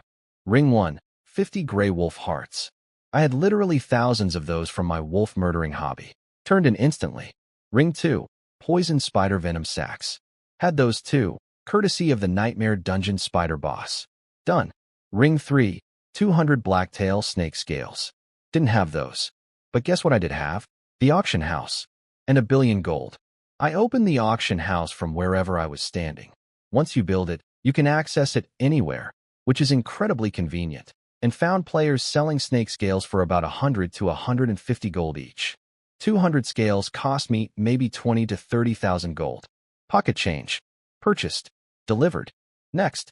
And that's when I entered what I call money speedrun mode. Ring 5. Ring 10. Ring 20. Ring 50. Every task needed different materials. Some I already had. Most I didn't. For the ones missing from the auction house, I just screamed into world chat. Buying material name. Paying top dollar. 10,000 gold not enough? 50,000. Still no sellers? 100,000. Money talks. Money SCREMS. At those prices, players were tripping over each other to sell me their stuff. Some guy probably sold me his entire inventory and then sat there wondering if he'd just been robbed or blessed. 50 rings done in 1 hour. Total cost. Over 3 million gold on materials alone. For quest rewards that gave me 500 XP per stage. Mathematically, this was the worst trade deal in the history of trade deals. But accumulated over 99 rings? That's nearly 50,000 hero experience. Artoria jumped straight to level 22 just from quest rewards. Not bad for what was basically an expensive shopping trip. Then came ring 99. 1 ring left. Mr. Arachi, anything else I can help with? He rubbed his hands together nervously. You've been so helpful, and I feel terrible that I can't pay you more. It's all for the advancement of alchemy, I said with my most noble, selfless smile. The smile of a man who knew the 100th reward was worth more than everything he'd spent combined. There's one final material I need, Arachi said, voice dropping to a whisper. The Dark Moon Tree Heart. Deep in the Dark Moon Forest outside this city, there's a 1,000-year-old tree. I need its core. He paused dramatically. But be careful. That forest is home to dark elves. They're extremely dangerous. Dark elves guarding a 1,000-year-old tree in a cursed forest. Finally, a task I couldn't solve by just throwing money at the auction house. This one required actually going out there, fighting through hostile elves, and ripping the heart out of an ancient tree. You know what? After 99 rings of playing delivery boy, I was actually looking forward to some violence. Let's go shopping, with swords this time. The last ring of the 100-ring quest needed a Dark Moon Tree Heart. Of course it did. 99 rings of, go buy stuff from the auction house. And the final one says, actually, you have to physically enter a special dungeon and fight dark elves for it. The universe really said, you can't money your way out of this one, rich boy. In my past life, nobody cleared the Dark Moon Forest dungeon until day 10. I was on day 3. But what's the point of being reborn if you're not going to do impossible things before breakfast? 2 hours of marching later, we arrived at the creepiest forest I'd ever seen. Dark, foggy, the kind of place where even the trees looked like they wanted to murder you. No difficulty selection this time. It was a special dungeon. One setting. Take it or leave it. I took it. Heavy skeleton warriors up front, I ordered. Always lead with the guys who are already dead. Can't traumatize a skeleton. Good thing I did, because about 30 seconds into the forest, whoosh, a storm of black arrows came screaming out of the darkness. Like someone turned on a sprinkler system, except instead of water, it was death. Even my armored skeletons, tier 3 heavy infantry, lost over a dozen guys instantly. These arrows were hitting hard. Imagine what that volley would have done to regular troops. Instant barbecue. Dark elves, Artoria shouted, already making tactical decisions. Wolf riders, charge in and disrupt their firing line. Smart woman. The skeleton warriors were too slow to close the distance. But wolf riders? Those guys moved through forest terrain like it was a highway. They crashed into the elf archers, and suddenly the arrow rain dropped to a drizzle. Then my skeleton warriors lumbered in, and it was cleanup time. Dark elf archers were tier 3 units with insane attack power and range. But their defense? Paper. Wet paper. Wet paper in a hurricane. Once my heavy boys got within sword distance, it was over. 30 archers, 30 corpses. I was about to convert the bodies into skeletons. Waste not, want not, when an ice-cold voice cut through the forest. Human, this is not a place for your kind, and those undead creatures. Disgusting, rude. 34 dark elf swordsmen burst out of the shadows like angry ninjas. Tier 3. High attack, high agility, paper-thin armor. My heavy skeleton warriors were basically their worst nightmare. You can't slash through plate armor with a skinny elf sword. Natural counter. But then I spotted him. The one in front, holding twin swords covered in black magic runes. Different energy entirely. Dark elf sword master. Silver tier boss. Level 20. 36,000 HP. Attack power up to 850. This guy wasn't messing around.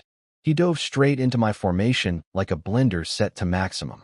His twin swords moved like butterfly wings, beautiful, graceful, and absolutely lethal. Every swing decapitated a heavy skeleton warrior. Pop, pop, pop. Skulls flying everywhere. My Tier 3 tanks were getting dismantled like Lego sets. But Artoria was already moving. Holy light triple slash. 3 blazing strikes in rapid succession. Minus 1165. Minus 1256. Minus 1248. Nearly 4,000 damage in one combo. The Swordmaster's health bar visibly shrank. He looked up at Artoria with cold, furious eyes.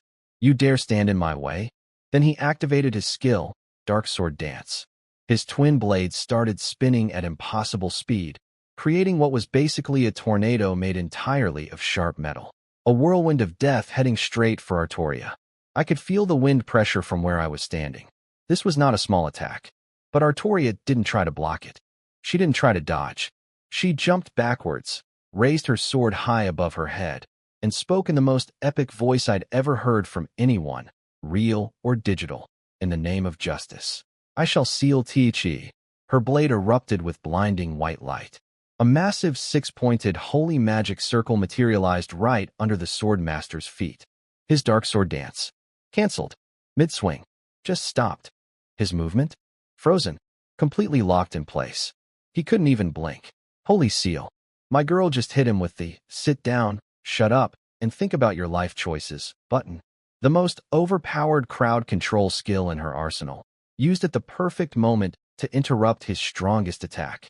The Swordmaster stood there, glowing with holy chains, looking absolutely furious but unable to do a single thing about it. And Artoria stood across from him, sword gleaming, hair blowing dramatically in wind that definitely shouldn't exist inside a forest. This is why I spent 50 million on gacha pulls. This is why I picked the boring human race. This is my secret S-rank hero. And she wasn't even unsealed yet. Holy Seal was the MVP play of the century. The Dark Elf Sword Master stood there frozen like a museum exhibit while Artoria and my skeleton warriors went to town on him. Imagine being an elite dual-wielding swordsman whose entire fighting style depends on being fast and slippery, and then some blonde knight just glues your feet to the floor. His agility stat meant nothing. His fancy sword dance meant nothing. He was basically a very expensive punching bag. By the time the seal wore off, he had maybe a quarter of his health left. The look on his face? Pure, undiluted. This isn't fair. He tried to run. Cute. Body and Ivy were already behind him with a wall of spearmen blocking the exit. Nowhere to go, buddy. You're locked in here with US. A few more exchanges with Artoria, and he hit 0 HP, collapsing with the most dramatically offended expression I've ever seen on a digital face. Loot was excellent. Twin Dark Elf swords, a Dark Elf heart, a Dark Elf swordsman summoning scroll, 2 hero recruitment tokens, bringing my total to 8. Only 2 more. For that 50% S-rank hero shot, and 8,000 XP each for Lord and Hero. I used the summoning scroll immediately. 50 Tier 3 Dark Elf swordsmen joined my team. Then I activated the Skull King's cranium on the battlefield corpses and harvested nearly 200 skeletons. Merged them up, 200 became 100 skeleton warriors, which became 50 heavy skeleton warriors. I just fought a battle and came out the other side with more troops than I started with. The skeleton economy was truly beautiful. Every fight was a recruitment drive. War was literally profitable. At this point I had to laugh at myself though. I was supposedly a human lord. My army? Mostly skeletons and dark elves. The actual human troops, spearmen and archers, were an endangered species in my ranks. Every battle, a few more humans died and got replaced by bones. I was slowly becoming the undead lord I never planned to be. But hey, results are results. If winning means commanding a skeleton horde while technically being the human faction, then call me the human necromancer. I'll put it on a business card. We push deeper. More ambushes. Wave after wave of dark elves, swordsmen, archers, mages, assassins, all tier 3, 50 to 80 units per attack. They hit hard. They hit fast. They came from every direction. Any normal player would have been massacred 10 times over. In my past life, nobody even cleared this dungeon until day 10. I was here on day 3, and the only reason I was surviving was because every dead elf became more skeletons which became more heavy skeleton warriors, which made the next fight easier. The Skull King's cranium turned this dungeon from impossible into a war of attrition that I literally could not lose. Then, through the dark trees, I saw it. A tree so massive it looked like it was holding up the sky. The Dark Moon Divine Tree. Bigger than any building, any castle, anything I'd ever seen in either life. Just absurdly, impossibly, magnificently enormous. I barely had time to appreciate it before an ice-cold voice cut through the air. "Filthy human. You go no further." I looked up. Standing before me was the Dark Elf Queen. Tall, gray-black skin, wearing a short black dress that could only be described as combat formal, long legs. Dark magic swirling around her body. A floating black spellbook hovering at her side. She looked down at me with the kind of contempt usually reserved for gum on someone's shoe. And I'll be completely honest, she was stunning. Like, forget the quest for 3 seconds and just appreciate the character design, levels of gorgeous. The dark skin, the exotic vibe, the dangerous aura. Whoever designed this NPC deserved a raise. I had about half a second to appreciate this before she pointed one elegant finger at me and said, "Kill him." For Dark Elf Sword Masters launched out of the shadows simultaneously. Not one. 4. All silver tier bosses. All level 20. All very eager to separate my head from my body. "Protect the Lord," Artoria screamed, throwing herself in front of me. She intercepted 2 of them single-handedly. Twin blades clashing against her Platinum Dawn sword in a shower of sparks. My girl was dueling 2 bosses at once like it was a Tuesday. My skeleton army swarmed the other 2. Dozens and dozens of heavy skeleton warriors piling onto each sword master like undead football tackles. Sure, each boss was strong. But try being strong when 50 armored skeletons are all stabbing you at the same time. The Skeleton C strategy was officially operational. The battle raged. Artoria held her 2 with pure skill. The skeleton swarm was grinding the other 2 down through sheer numbers. Things were going well. But the Dark Elf Queen? She just stood there, watching, arms crossed, not lifting a single finger, which meant she was the real boss. And she was waiting. This was about to get very, very interesting. "Protect the Queen," screamed a bunch of dark elves, and suddenly an entire army materialized behind their queen like she'd been hiding them in her pockets. Swordsmen, archers, assassins, the full dark elf combo meal. My skeleton horde crashed into them head-on. The final boss fight had officially begun, and it was chaos. Artoria raised the Dawn Sword high. For the Lord, she activated Dawn Battle. 30% attack speed, 20% crit rate, 10% lifesteal for all melee units. Every skeleton, every wolf rider, every dark elf swordsman on my side suddenly got juiced up like they'd chugged 5 energy drinks simultaneously. Then the notifications started pouring in. Ding, first swordmaster down. Ding, second. Ding, third. Ding, fourth. All 4 silver tier bosses dead. Each one dropping twin swords, hearts, summoning scrolls, and 2 hero recruitment tokens. That's 8 more tokens from just these 4 bosses. Combined with what I already had. I'd lost count honestly. The tokens were reproducing faster than I could track them. Artoria dove into the remaining dark elf troops like a golden meteor. Tier 3 elves versus a level 22 S-rank hero with platinum gear? It wasn't combat. It was gardening. She was trimming hedges with a lightsaber. Finally, the Dark Elf Queen had seen enough. "Despicable human. You will pay for this," she stepped forward. The floating black spellbook beside her started flipping pages like it was possessed. Dark energy condensed into dozens of shadow projectiles and launched at my army. Boom, boom, boom, boom, boom. An entire section of my skeleton warriors just evaporated. One volley. Gone. Like they were made of crackers. I pulled up her stats and my confidence took a brief vacation. Dark Elf Queen.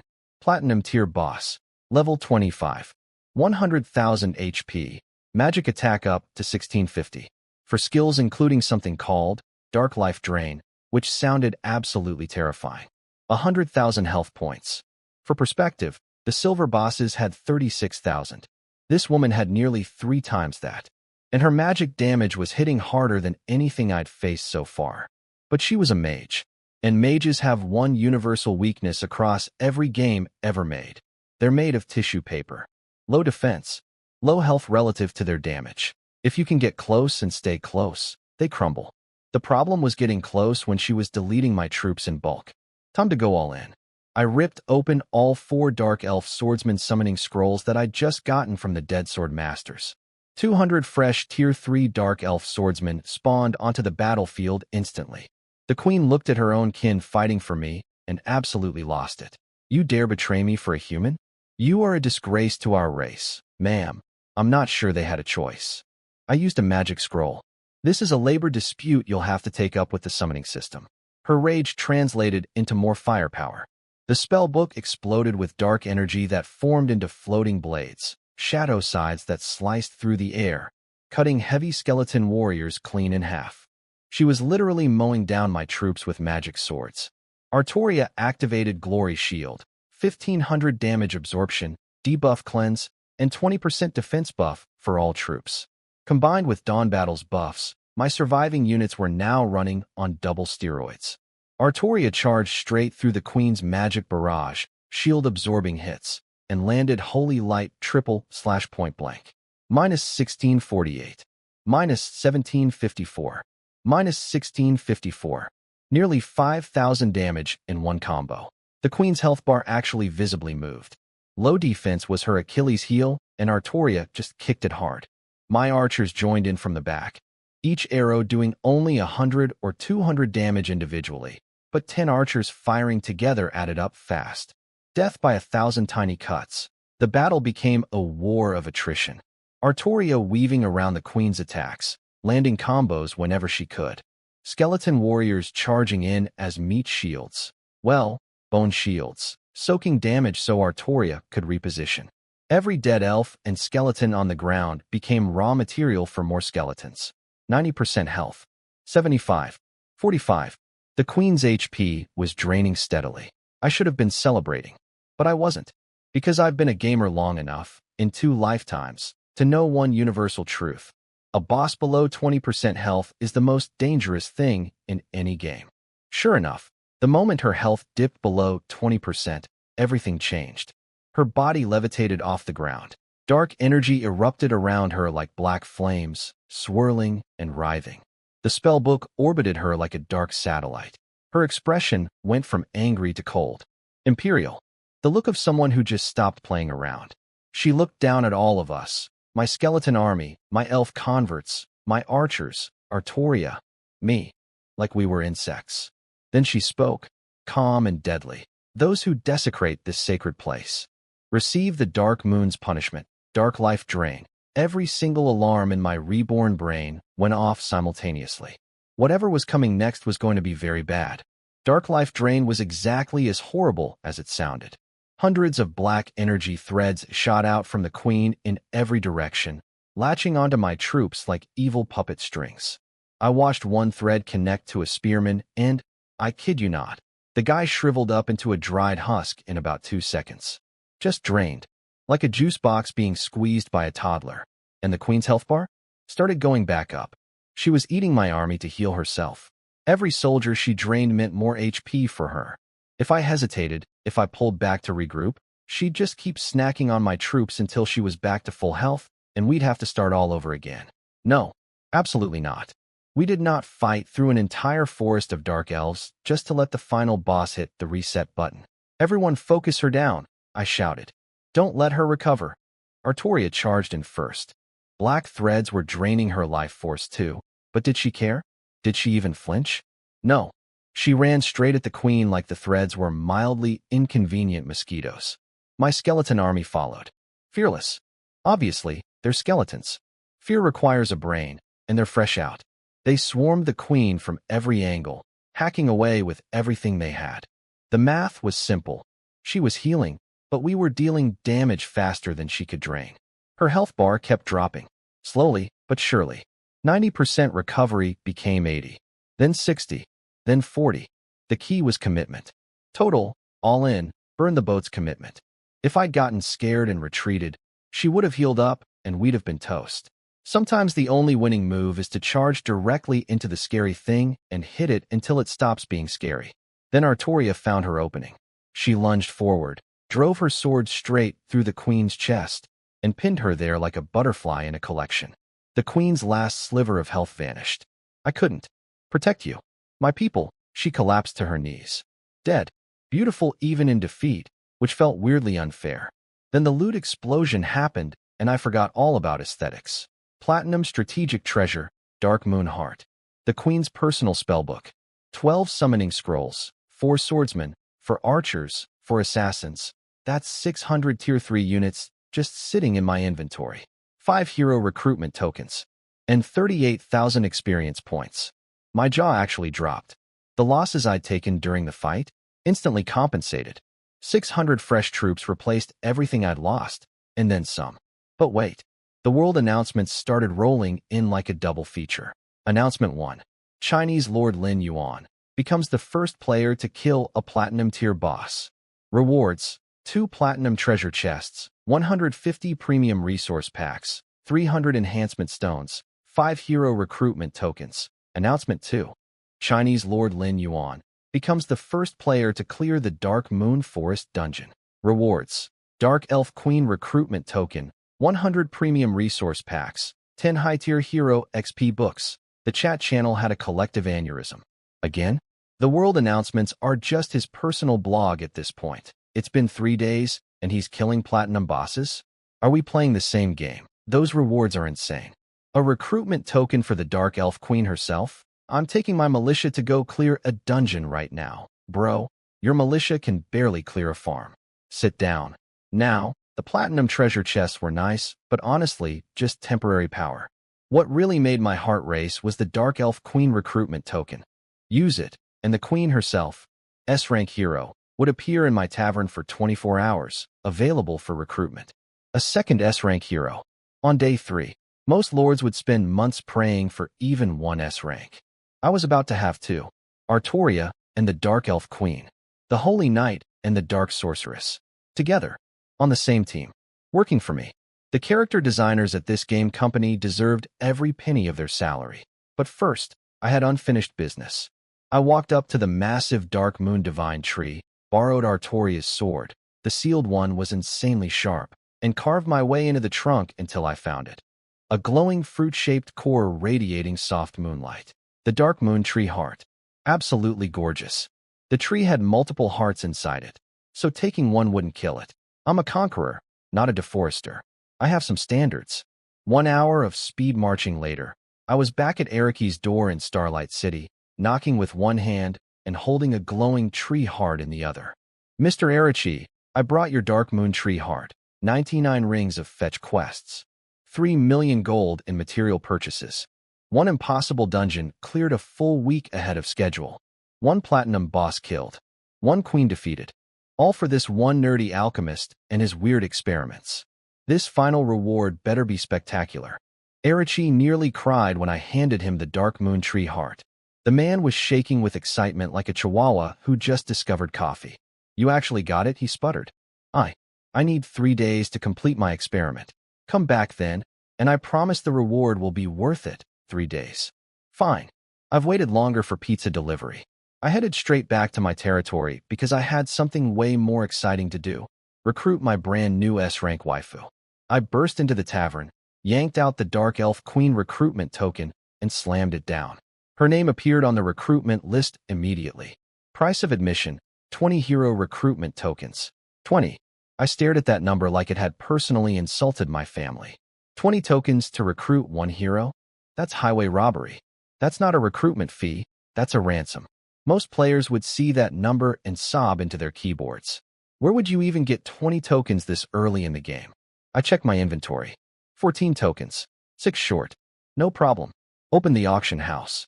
Hero recruitment tokens were selling for 1 million gold each. $1 million for a little piece of paper. The market was absolutely unhinged. I bought 6 without blinking. 6 million gold. Added to the 20 million I'd effectively spent earning the other 14 through boss kills and dungeon clears. Recruiting this queen cost me roughly the GDP of a small island nation. Worth every penny. Recruit. A flash of dark light, and there she was. The Dark Elf Queen, Kaelin. Standing in my tavern in that same devastating black dress, same dangerous curves, same gray-black skin glowing with dark magic.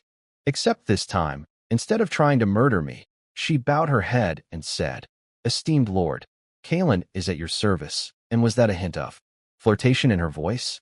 Ma'am, 6 hours ago you were trying to drain my entire army into dried jerky. Now you're batting your eyelashes? The audacity of this woman. I loved it. One small problem. She started at level 1. A level 1 S-rank hero was like owning a Lamborghini with no engine. Gorgeous, but useless. Good thing I had 10 high-tier hero experience books from the dungeon rewards. Each one gave 20,000 XP. 200,000 total. I dumped all 10 into Kaylin at once. White light, white light, white light, white light. Level after level blasting through her like a time-lapse video of a flower blooming. Except the flower was a dark sorceress gaining the power to annihilate small armies. Level 12. 2 skills unlocked. Dark magic bullets, multiple homing shadow projectiles, and summon dark elves. Conjures dark elf soldiers to fight for her. Quantity scaling with level. Her stats were nasty. 1800 HP, magic attack up to 730, intelligence at 375. Low defense because she was a glass cannon. But who needs defense when you can delete enemies from 50 meters away? I now had 2 S-rank heroes. Artoria, the Holy Knight. Platinum Sword. Gold Armor. Blonde, noble, built for frontline warfare. The girl next door if the girl next door could decapitate a dragon. Kaylin, the Dark Queen. Magic Spellbook. Shadow Powers. Dark, seductive, designed for maximum destruction from the back line. The kind of woman who'd steal your heart and then literally drain it. Together, they were light and darkness. Sword and sorcery. The most overpowered duo in the entire game on day 3. Other players would sell their kidneys for 1 S-rank hero. I had 2, and I was casually browsing the auction house for accessories. With the 100-ring quest on a 3-day timer, I decided to chill. Not do nothing, chill. I'm physically incapable of that. But strategic development, chill. For 3 days, I focused on 3 things.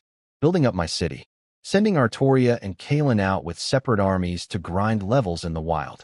And dispatching Body and Ivy to keep exploring the unknown map. Results? City Hall hit level 4. Heavy Infantry Camp and Night Training Camp built.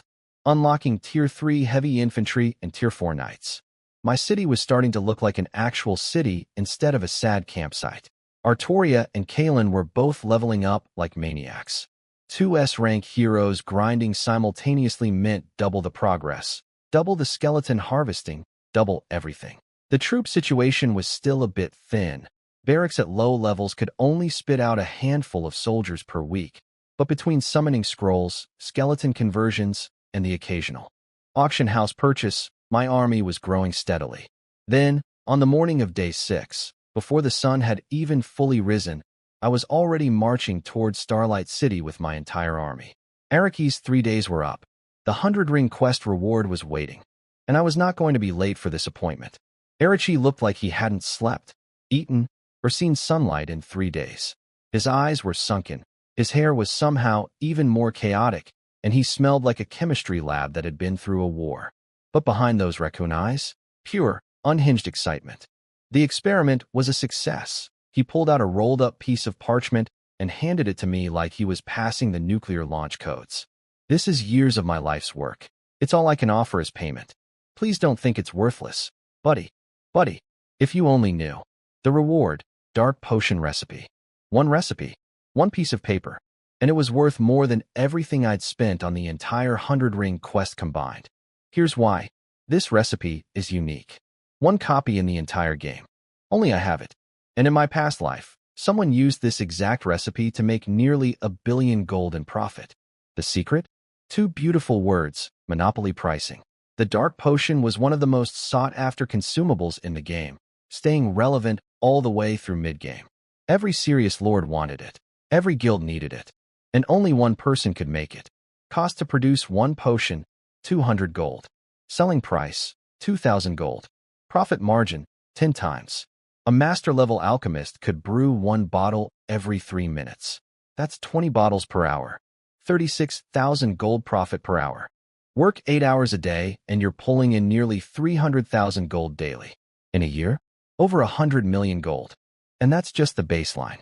During wars, when demand spikes, I could probably charge even more. Supply and demand, baby. Economics 101. taught by the only professor who also commands a skeleton army. But I had a problem. I couldn't sit around brewing potions all day like some medieval pharmacist. I had bosses to kill, territories to conquer, and an uncle to eventually destroy. I needed someone I trusted to handle the potion business. Someone I really trusted. Because when you hand someone a money printer that spits out 100 million a year, most people's loyalty develops. Cracks. I learned that lesson the hard way when my own uncle murdered my parents for the family company. I wasn't about to get burned twice. Then it hit me. Butler Lee. I opened the in-game communication channel and called him. Yes, even though players couldn't log out anymore, we could still phone the outside world. Convenient feature. Slightly terrifying implications. Young master? Is that you? It's me. Lee, did you join the game? He chuckled. That's a young people thing. I'm too old for games.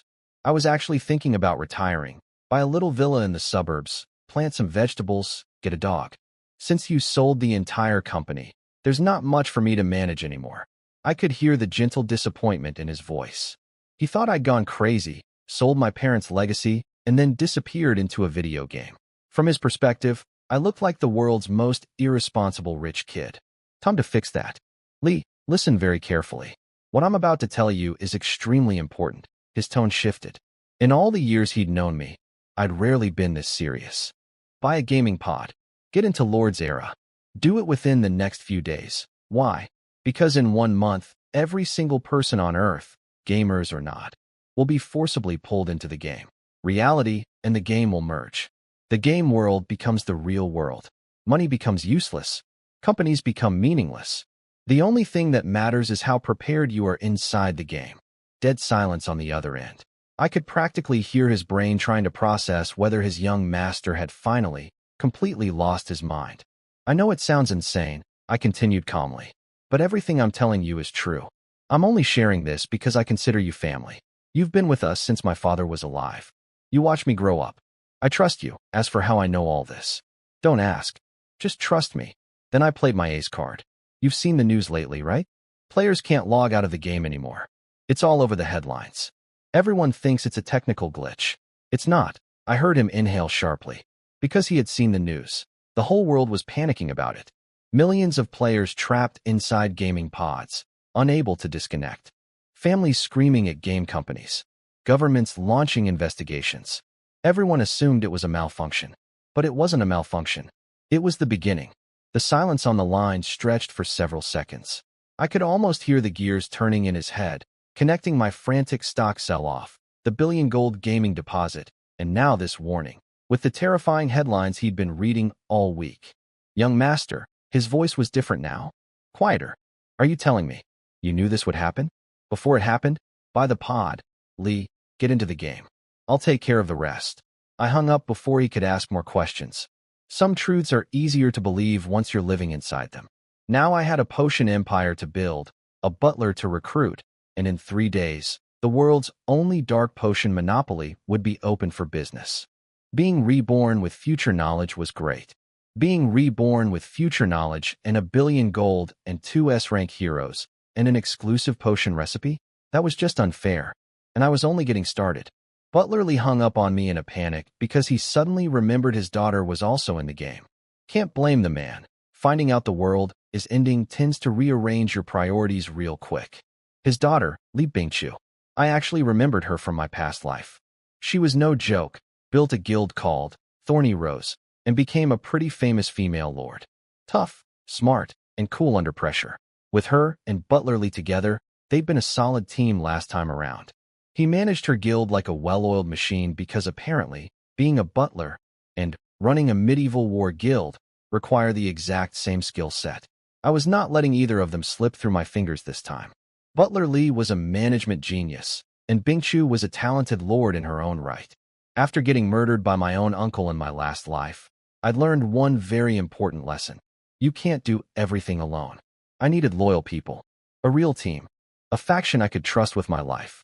Meanwhile, Butler Lee called his daughter in the middle of her clearing a dungeon. The woman was mid-boss fight, literally commanding troops against a skeleton general in a place called the Bone Wastes, on hard difficulty, and she picked up the phone like it was a casual Tuesday. "Hey Dad, what's up?" He asked if she'd tried logging out. She said yes, it doesn't work, nobody can leave, and, direct quote, if we're all gonna die, at least we die together. Butlerly raised an absolute warrior of a daughter. The world is collapsing around her, and she's basically shrugging and going, cool. Anyway, back to my dungeon. He told her everything I told him. Game replacing reality. 1 month countdown. All of it. Her response? No screaming. No crying. No, that's impossible. Just calm, rational analysis. The game's realism already exceeds current technology. So yeah, it's probably true. If the game becomes the real world in a month, we need to build advantages now. Ice cold. I liked her already. Then Butlerly gave her my contact info, and she sent me a friend request. I accepted immediately. Her first message, you're Lin Yuan? The Lin Yuan? As in Lin Yun. Apparently my reputation preceded me. 3+ days of hogging world announcements had turned my name into basically a legend. She'd been hearing, Chinese Lord Lin Yuan first to do this, and Chinese Lord Lin Yuan first to do that, nonstop since the game launched. Now she found out that the legendary lord dominating every leaderboard was her dad's boss's kid. The same guy she probably remembered as some rich teenager. What? I can't be him, I replied, grinning. No, I just never connected the two names. She was embarrassed. Fair enough, Lin Yuan and Lin Yun sound identical. She really should have caught that. I got straight to business. Your dad told you everything I said, right? Yes. Do you believe me? Or do you think I'm joking? I believe you. This game is clearly not normal. Then came the question I knew was coming. But how do you know all this? I could have dodged it. Made up some excuse. Said, classified information, or a reliable source. Instead, I decided to just tell her the truth. Why not? I was feeling bold. What if I told you I'm a reborn person who came back from the future? Would you believe that? A pause. If you don't want to tell me, that's fine. Everyone has secrets. I stared at the message for a solid 5 seconds. She thought I was deflecting. She thought, I'm reborn from the future, was my way of saying, mind your own business. I literally told her the actual truth. The real, honest, no-filter truth, and she interpreted it as a polite way of saying, I don't want to answer. I sat there in my city hall, surrounded by skeleton warriors and dark elf soldiers, holding a potion recipe worth 100 million, commanding 2 S-rank heroes, having just killed a platinum boss on day 3 of a game that would consume reality in a month. And the one thing nobody would believe was the simplest fact of all. I'm a time traveler. I died. I came back. That's it. That's the whole story. But sure, everyone has secrets. Fine. I'll just keep being mysterious then. Apparently honesty is the least believable strategy. This world is ridiculous. All right, forget the reborn thing. You don't believe me. Moving on, I wasn't offended. I literally told this woman the complete, unfiltered truth about my existence, and she filed it under polite deflection. Honestly, it's kind of the perfect cover story. Nobody suspects the guy who openly admits to being a time traveler because everyone assumes he's joking. You know why I told your dad all that important information, right? I asked. Because you trust him. Correct. But there's another reason. I need his help. And yours? Mine? She sounded genuinely surprised. But we've literally just met? I couldn't resist. Meeting you for the first time feels like reuniting with an old friend. Smooth? Incredibly smooth. Also technically true, since I'd actually interacted with her in my past life. She was solid, trustworthy, the kind of person who wouldn't sell you out even if someone offered them a really nice horse for it. Combined with her father's loyalty to my family, recruiting her was basically a no-brainer. I'll think about it, she said. Smart woman. Didn't jump at it immediately. Didn't reject it either. Just considered. I respected that. You can't pressure people like Bingchu. The harder you push, the faster they run. You have to let them come to you. So I laid out the offer. 1 million gold per month salary. Plus, I'll personally provide you with game strategies and insider knowledge to help you grow faster than any other player. Now, the 1 million gold was nice. But I knew that wasn't what would hook her. A woman like Bingchu didn't chase money. She chased growth. And the promise of receiving guidance from the guy who'd been dominating every single world announcement since day one, the undisputed #1 lord in all of China, that was the real bait. I could practically hear her brain calculating. Take your time, I said, reaching for the disconnect button. No rush. I'll do it, that fast. She didn't even let me finish my sentence. I grinned so hard my face hurt. Then from today forward, we're partners. First order of business. I told her about the dark potion recipe. Full disclosure. The monopoly. The 10 times profit margin. The 100 million a year revenue stream. Everything. I could feel the stunned silence through the screen. 100 million gold annually from one recipe that only I possessed. The kind of business opportunity that makes billionaires weep with jealousy. And I was handing her the keys. What do you need me to do? She asked, her voice noticeably more energized. Find me a pharmacist. Someone who can learn the recipe and brew potions full-time. Pay doesn't matter. I'll be generous. But I need one thing, absolute loyalty. I am not training someone just to have them run off and sell my secrets to a competitor. Been there. Done that. Got literally stabbed for it. Actually, Bingchu said after thinking for a moment. I might know someone. A girl my dad sponsored through college. She's from a poor family, but she's got incredible character. Never asks for money unless she's desperate. Once she started working, she sent my dad money every month to pay him back. Visits him on holidays. Grateful, quiet, hardworking. The kind of person who keeps her head down and grinds without complaining. Perfect. Gratitude plus work ethic plus endurance? That's exactly the personality type you want for someone who'll be brewing the same potion 8 hours a day, every day, forever. This job required the patience of a monk and the loyalty of a golden retriever. Sounded like this girl checked both boxes. Your call, I told Bingchu. I trust your judgment. I'll send you the recipe and 150,000 gold. 100,000 is your first month's salary. 50,000 is for buying potion ingredients. The failure rate will be high at first. Don't worry about wasted materials. Every master pharmacist started as a disaster. Just keep practicing. Got it, she replied. And that was that. I'd just handed a recipe worth 100 million to someone I'd known for approximately 20 minutes. Reckless? Maybe. But I'd spent my entire past life being cautious and trusting nobody, and I ended up getting murdered by my own uncle anyway. This time, I was betting on people. Good people. Bingchu got it. I could feel her determination through the messages. This wasn't just a job for her, it was an alliance. She had ambition. She had pride. And now her ambition was tied to mine. So let's count my assets on day 6. 2 S-rank heroes. A skeleton army that grew with every battle. A monopoly potion business about to print money. An auction house connected to my billion gold war chest. A loyal butler incoming. A talented female lord as my first real ally. And an alchemist recipe that would fund my empire for years. Oh, and an uncle who still had no idea that the nephew he murdered in another timeline was coming for him with the economic power of a small nation and the emotional stability of a man who'd already died once and was absolutely done being nice about things. Life was good. Well, game life. Same thing in about 3 weeks. With Bingchu handling the potion business, I cleared my head and started planning my next moves. My army was looking beefy. Over 1,000 tier 3 units, though I had to admit the composition was eclectic. Mostly skeleton warriors converted from corpses, a bunch of dark elf summons, and a tiny sprinkling of actual human troops. I was the human faction lord, commanding an army that was approximately 90% not human. If there was a racial purity award, I would not be winning it. But I don't care. Winning is winning. Black cat, white cat. If it catches mice, it's a good cat. Both my S-rank heroes were stacked. Artoria had her platinum dawn sword and gold tier accessories. Kaelin the Dark Elf Queen now had her own loadout, 2 platinum pieces and 3 gold pieces, and her stats were climbing fast. 2 S-rank heroes, fully equipped, with 1,000-strong army behind them. Time to cash in on another secret from my past life. I dug through my memories of Starlight City and remembered a very specific, very special quest. The commission of Master Builder Bright.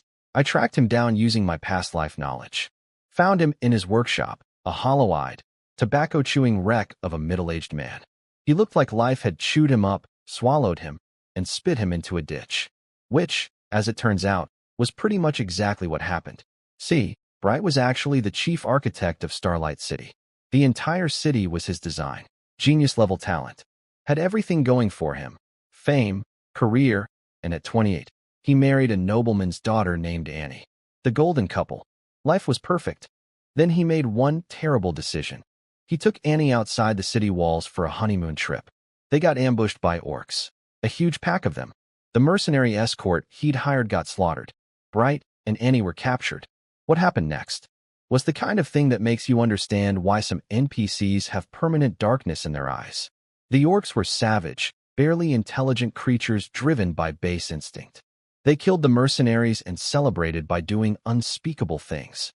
Annie didn't survive, and the orcs made Bright watch the whole thing before permanently crippling him in the most humiliating way possible. Imperial knights from Starlight City eventually arrived and drove the orcs off. Bright survived, physically at least. Everything else, his wife, his dignity, his ability to ever be whole again, was gone forever. Among the player community, Bright was universally considered the single most tragic NPC in the entire game. And knowing his story, I understood completely why a brilliant architect was sitting in a dark room, looking like a man whose soul had left years ago. When I walked in, he snarled at me. "Get out. I told you people not to bother me when I'm working." I didn't flinch. I knew exactly what to say. "Mr. Bright, I'm here to accept your commission.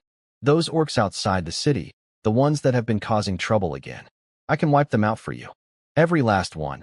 The anger drained from his face instantly. His eyes went red. His lip trembled.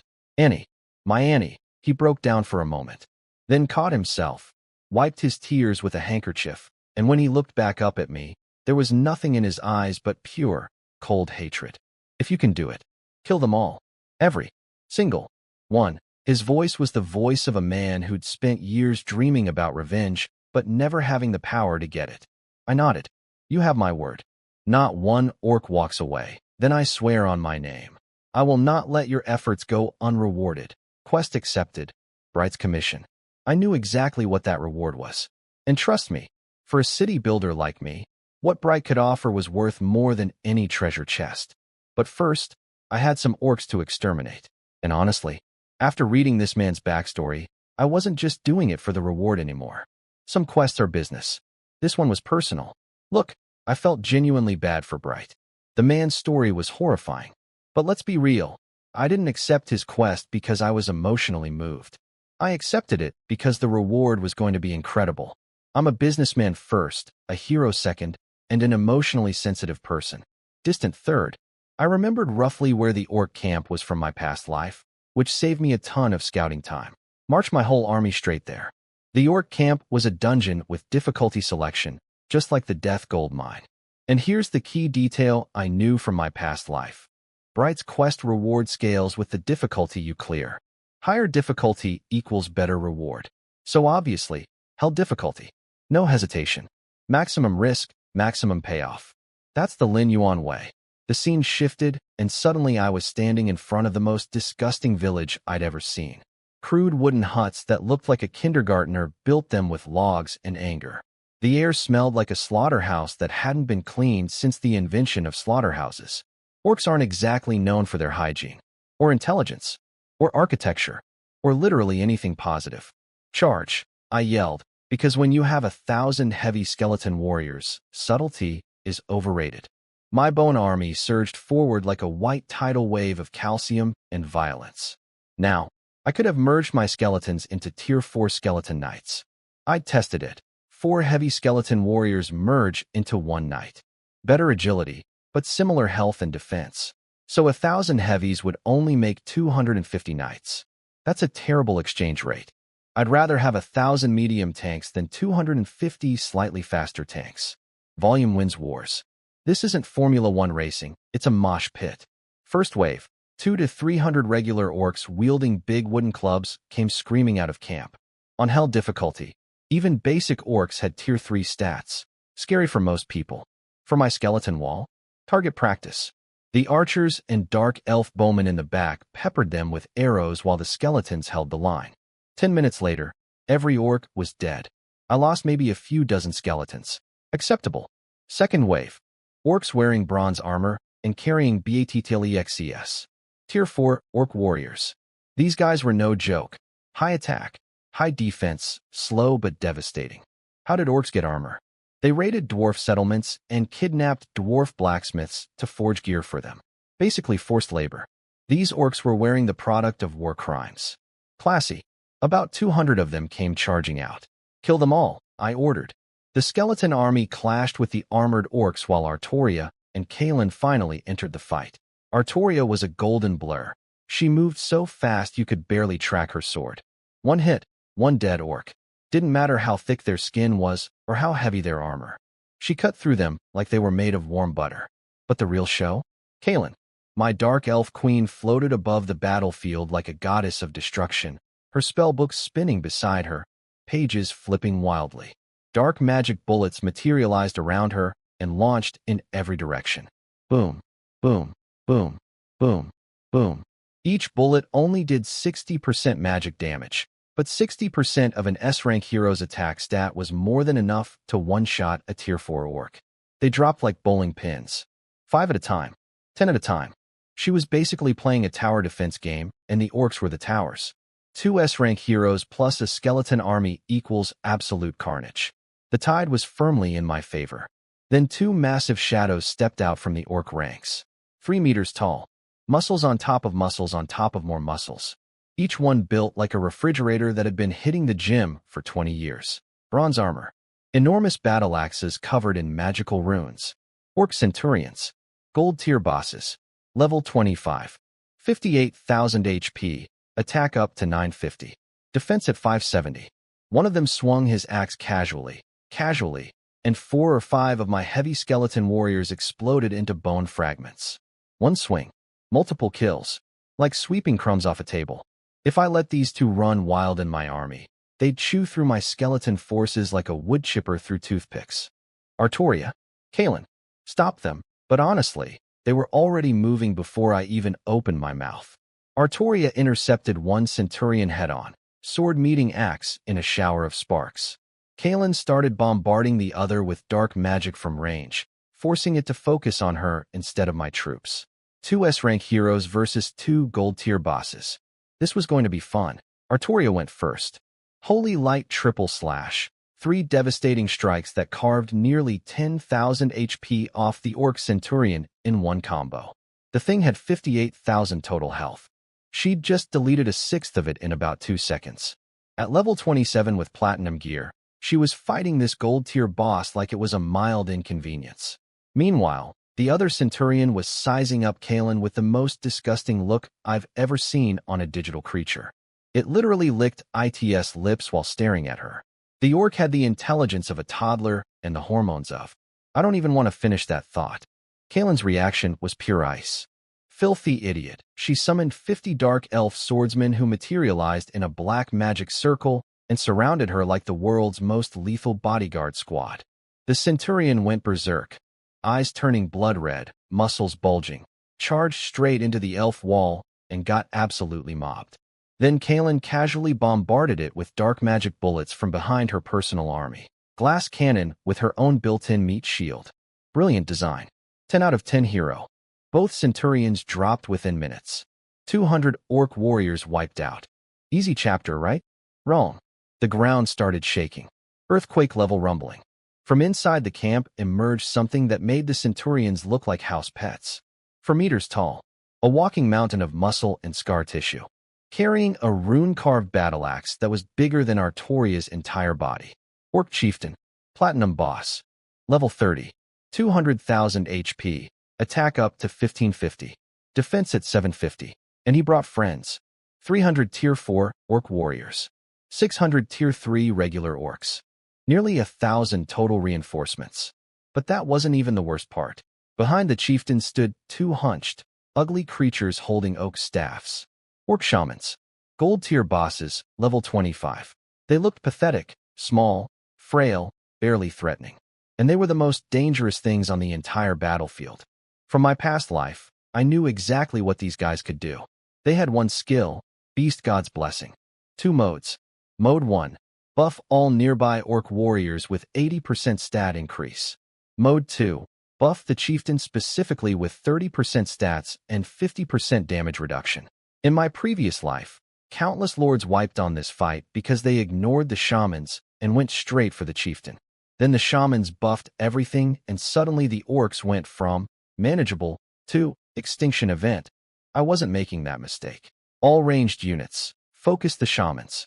Skeleton warriors, push forward and clear a path. Dark elf assassins, get behind enemy lines and reach those shamans. My army moved like clockwork. Arrows blackened the sky, all aimed at the shamans. Skeletons crashed into the orc front line as living shields. Assassins slipped through the chaos using stealth, weaving between fights, sprinting toward the backline. Artoria understood my plan instantly and blazed toward the shamans at maximum speed. But the chieftain stepped in her way. For meters of pure hatred blocking her path. Human, die! He swung his axe downward with a skill called Axe of Fury. The air itself seemed to crack. Artoria activated Glory Shield just in time. The barrier materialized and caught the blow. Minus 944. One hit. Nearly 1,000 damage through a shield. The barrier was already covered in cracks like shattered glass. Artoria had about 4,000 HP total. Without the shield, 3 or 4 hits like that, and she was done. And then, the thing I was dreading. One of the shamans raised his staff and started chanting. Beast God's blessing activated. On the chieftain, crimson light engulfed its body. Its muscles swelled. Veins popped across its skin like cables. 30% stat boost plus 50% damage reduction. This thing had just gone from extremely dangerous to basically unkillable power. I feel it. It swung again. The glory shield shattered.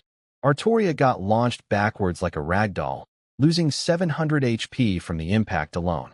The buffed chieftain was an absolute nightmare.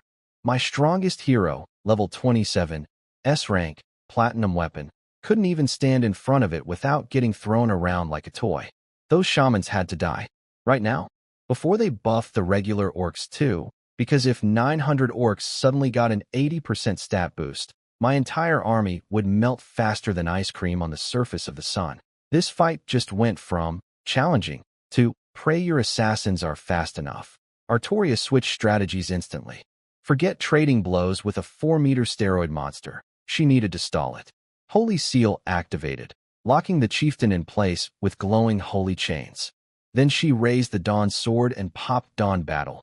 30% attack speed, 20% crit, 10% lifesteal for all melee troops. My army surged forward with the buff, but the second shaman wasn't sleeping. It cackled and cast Beast God's blessing on the regular orc warriors.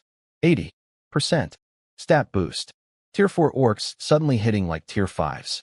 They smashed through my skeleton formation like a bowling ball through tissue paper, ripping open a huge gap in my lines. Buffed orcs were bulldozing my heavy skeletons. 2 tiers of stat difference meant my bone boys were basically made of styrofoam. If I didn't kill at least one shaman immediately, even winning this fight would cost me my entire army.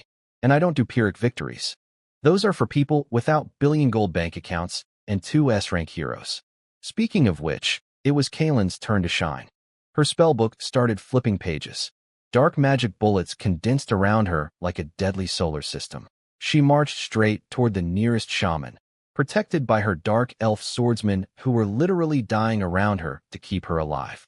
One by one they fell, but they bought her enough ground to get within casting range. The shaman saw her coming. Its eyes went wide with terror. Smart creature. Should have run. Dark Moonlight. Kaylin activated the skill from the Dark Moon Heart, the platinum treasure I'd gotten from killing her in the dungeon. Poetic, honestly. She was using gear dropped from her own boss fight.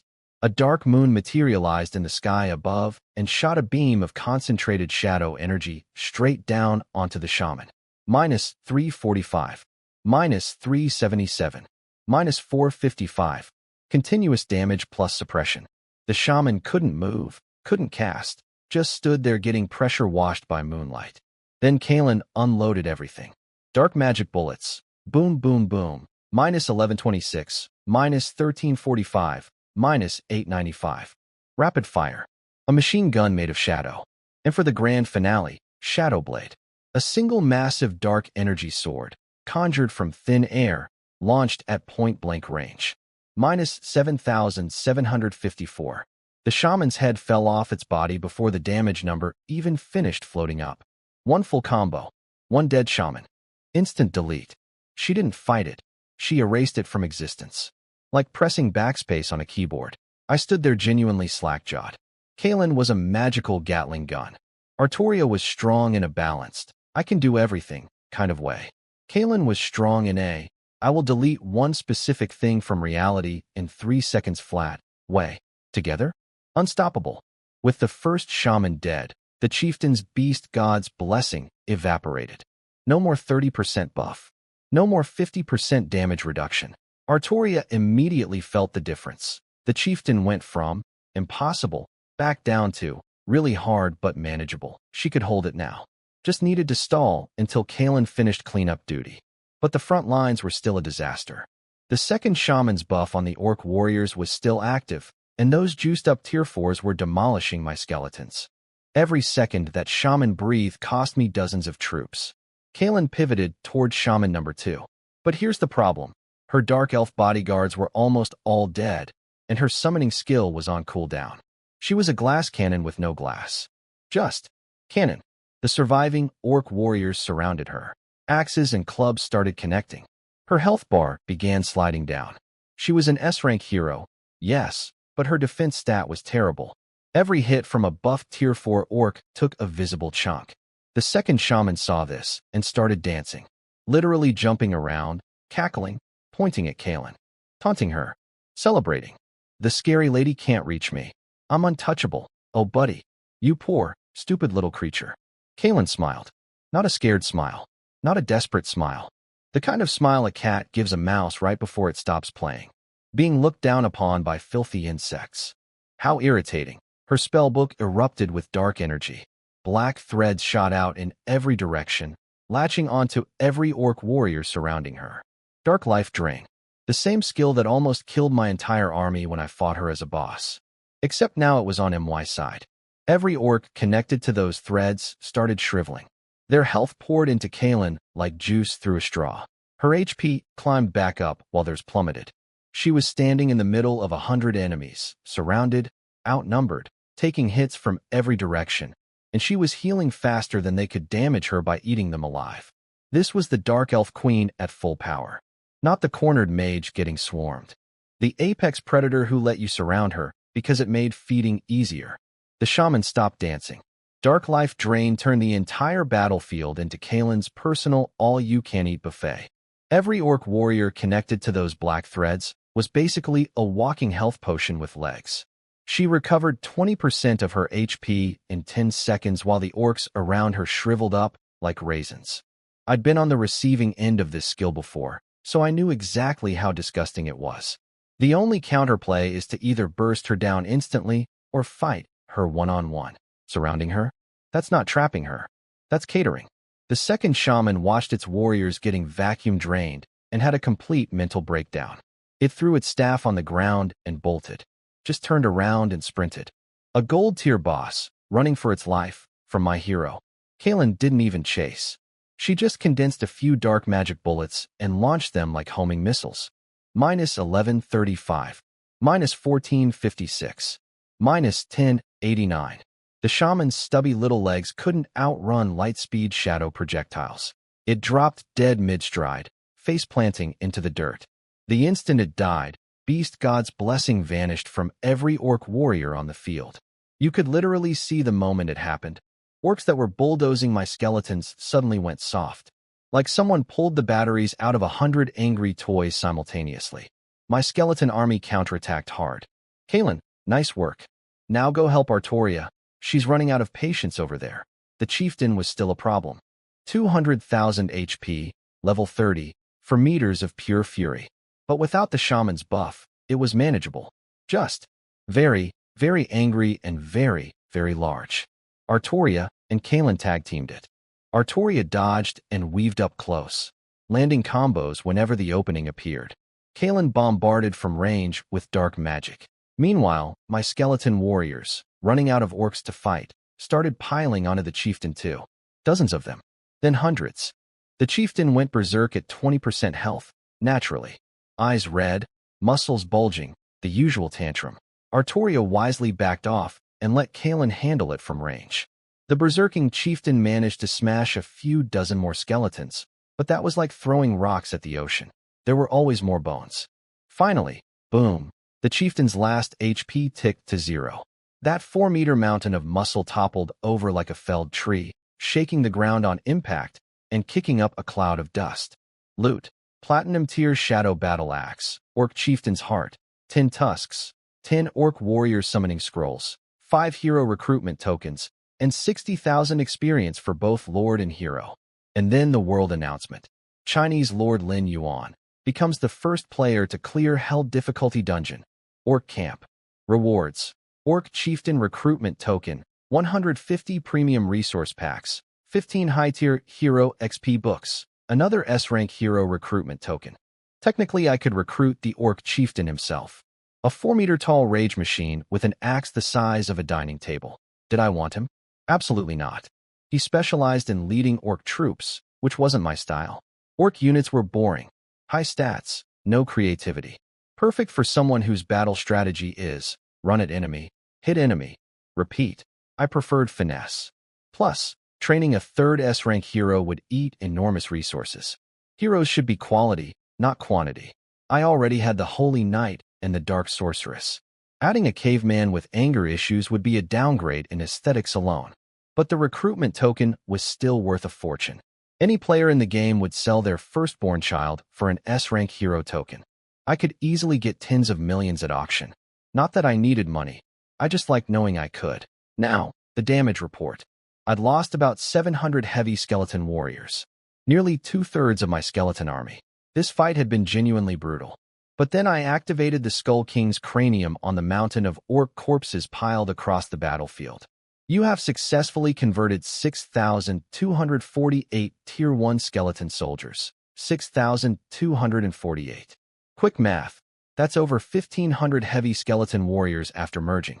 I went into this battle with about 1,000 skeletons. Lost 700. And came out with nearly 1,500 new ones. My army didn't just recover, it grew by 50%. The more epic the battle, the bigger the body count.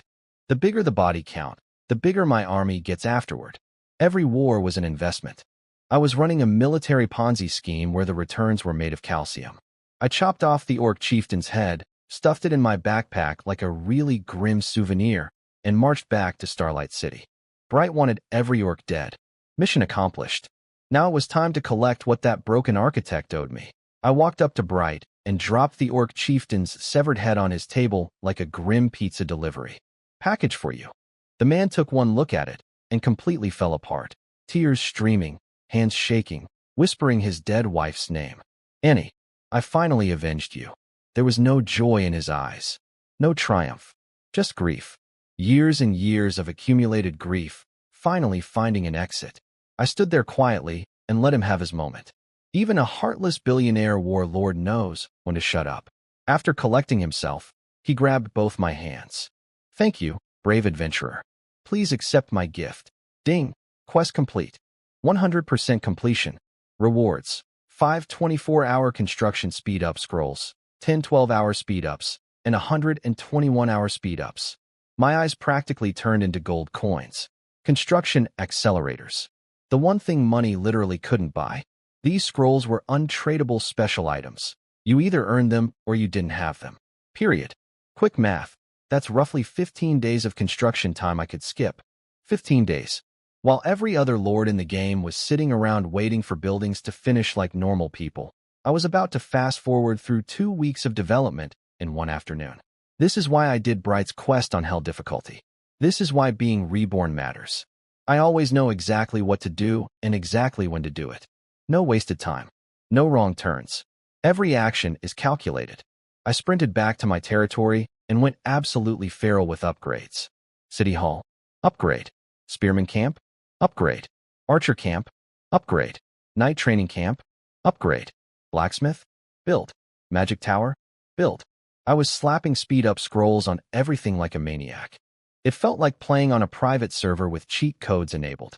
City Hall needs 7 days to reach level 5. Here's 7 24-hour scrolls. Boom. Instant level 5. Building takes 3 days. 3 scrolls. Done. Next. Then a world announcement dropped. Lord Lin Yuan becomes the first player to upgrade City Hall to level 5.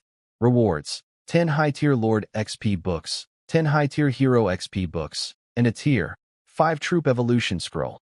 I hadn't even remembered this reward existed. Bonus surprise loot, my favorite kind. The chat went predictably insane.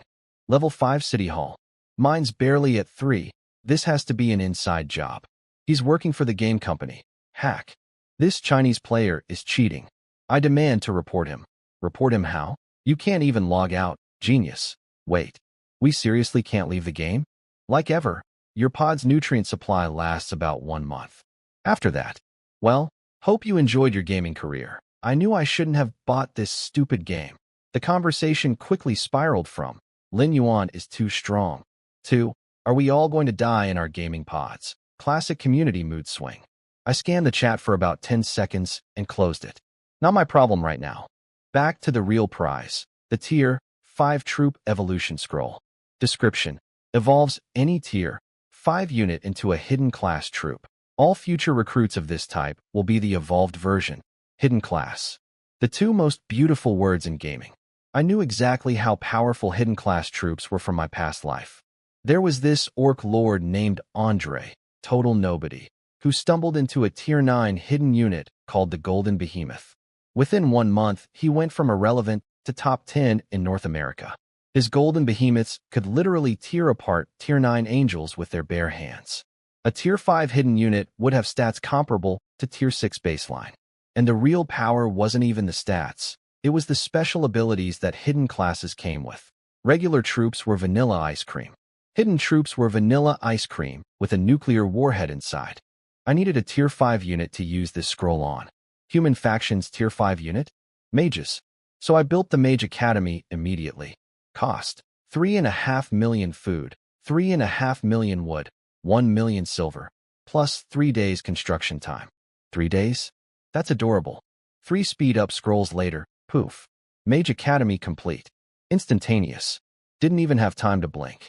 I used the evolution scroll on the mage class, and 3 options appeared: Frost Mage, Flame Mage, Wind Spirit Mage. I stared at the screen.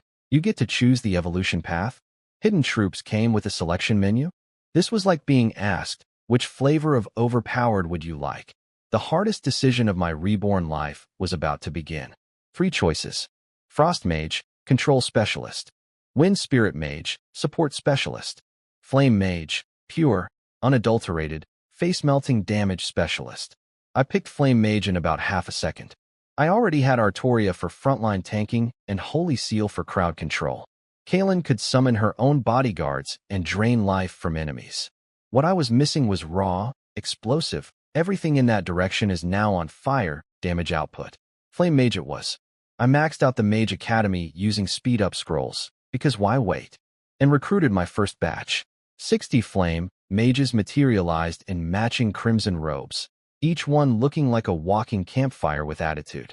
Beautiful. But were they actually strong? Time for a test. I lined up 10 of them and had Artoria activate Glory Shield as a target dummy. 1500 damage absorption, a solid benchmark. Full power.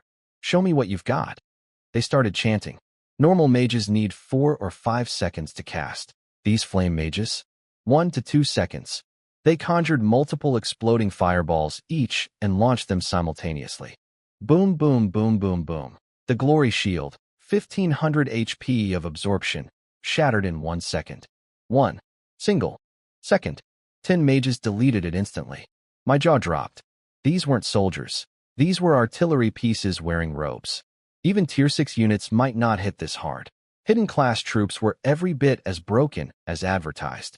I'd basically given my army a missile launcher battalion. No regrets. 0. Best evolution choice of my life. Then my communicator beeped. Bingchu. Boss, I found your pharmacist. She's already brewed the first batch of dark potions. I blinked. Already? That fast? This woman worked like she had a personal deadline with the universe. I'd given her the job maybe 2 days ago, and she'd already recruited someone, trained them, and produced results. If efficiency was a sport, Bingchu would be banned for doping. How many potions? I asked. 50. Send them all to me. We're not selling yet. Here's the thing. The game had only been live for about a week. Most players were still in caveman mode, building basic stuff and fighting starter wolves. Maybe 1% of the player base would even recognize the value of a dark potion right now. Selling to an ignorant market meant low prices and wasted supply. Rule number 1 of monopoly economics. Sell when demand peaks, not when supply is ready. I'd stockpile for now and flood the market later when every lord was desperate for combat consumables. That's when I'd charge premium prices and watch the gold roll in like a tsunami. Oh, one more thing, I told Bingchu. I need you to build me a dungeon hunting team. A what? Scouts. Explorers. People whose entire job is wandering the map and finding new dungeons.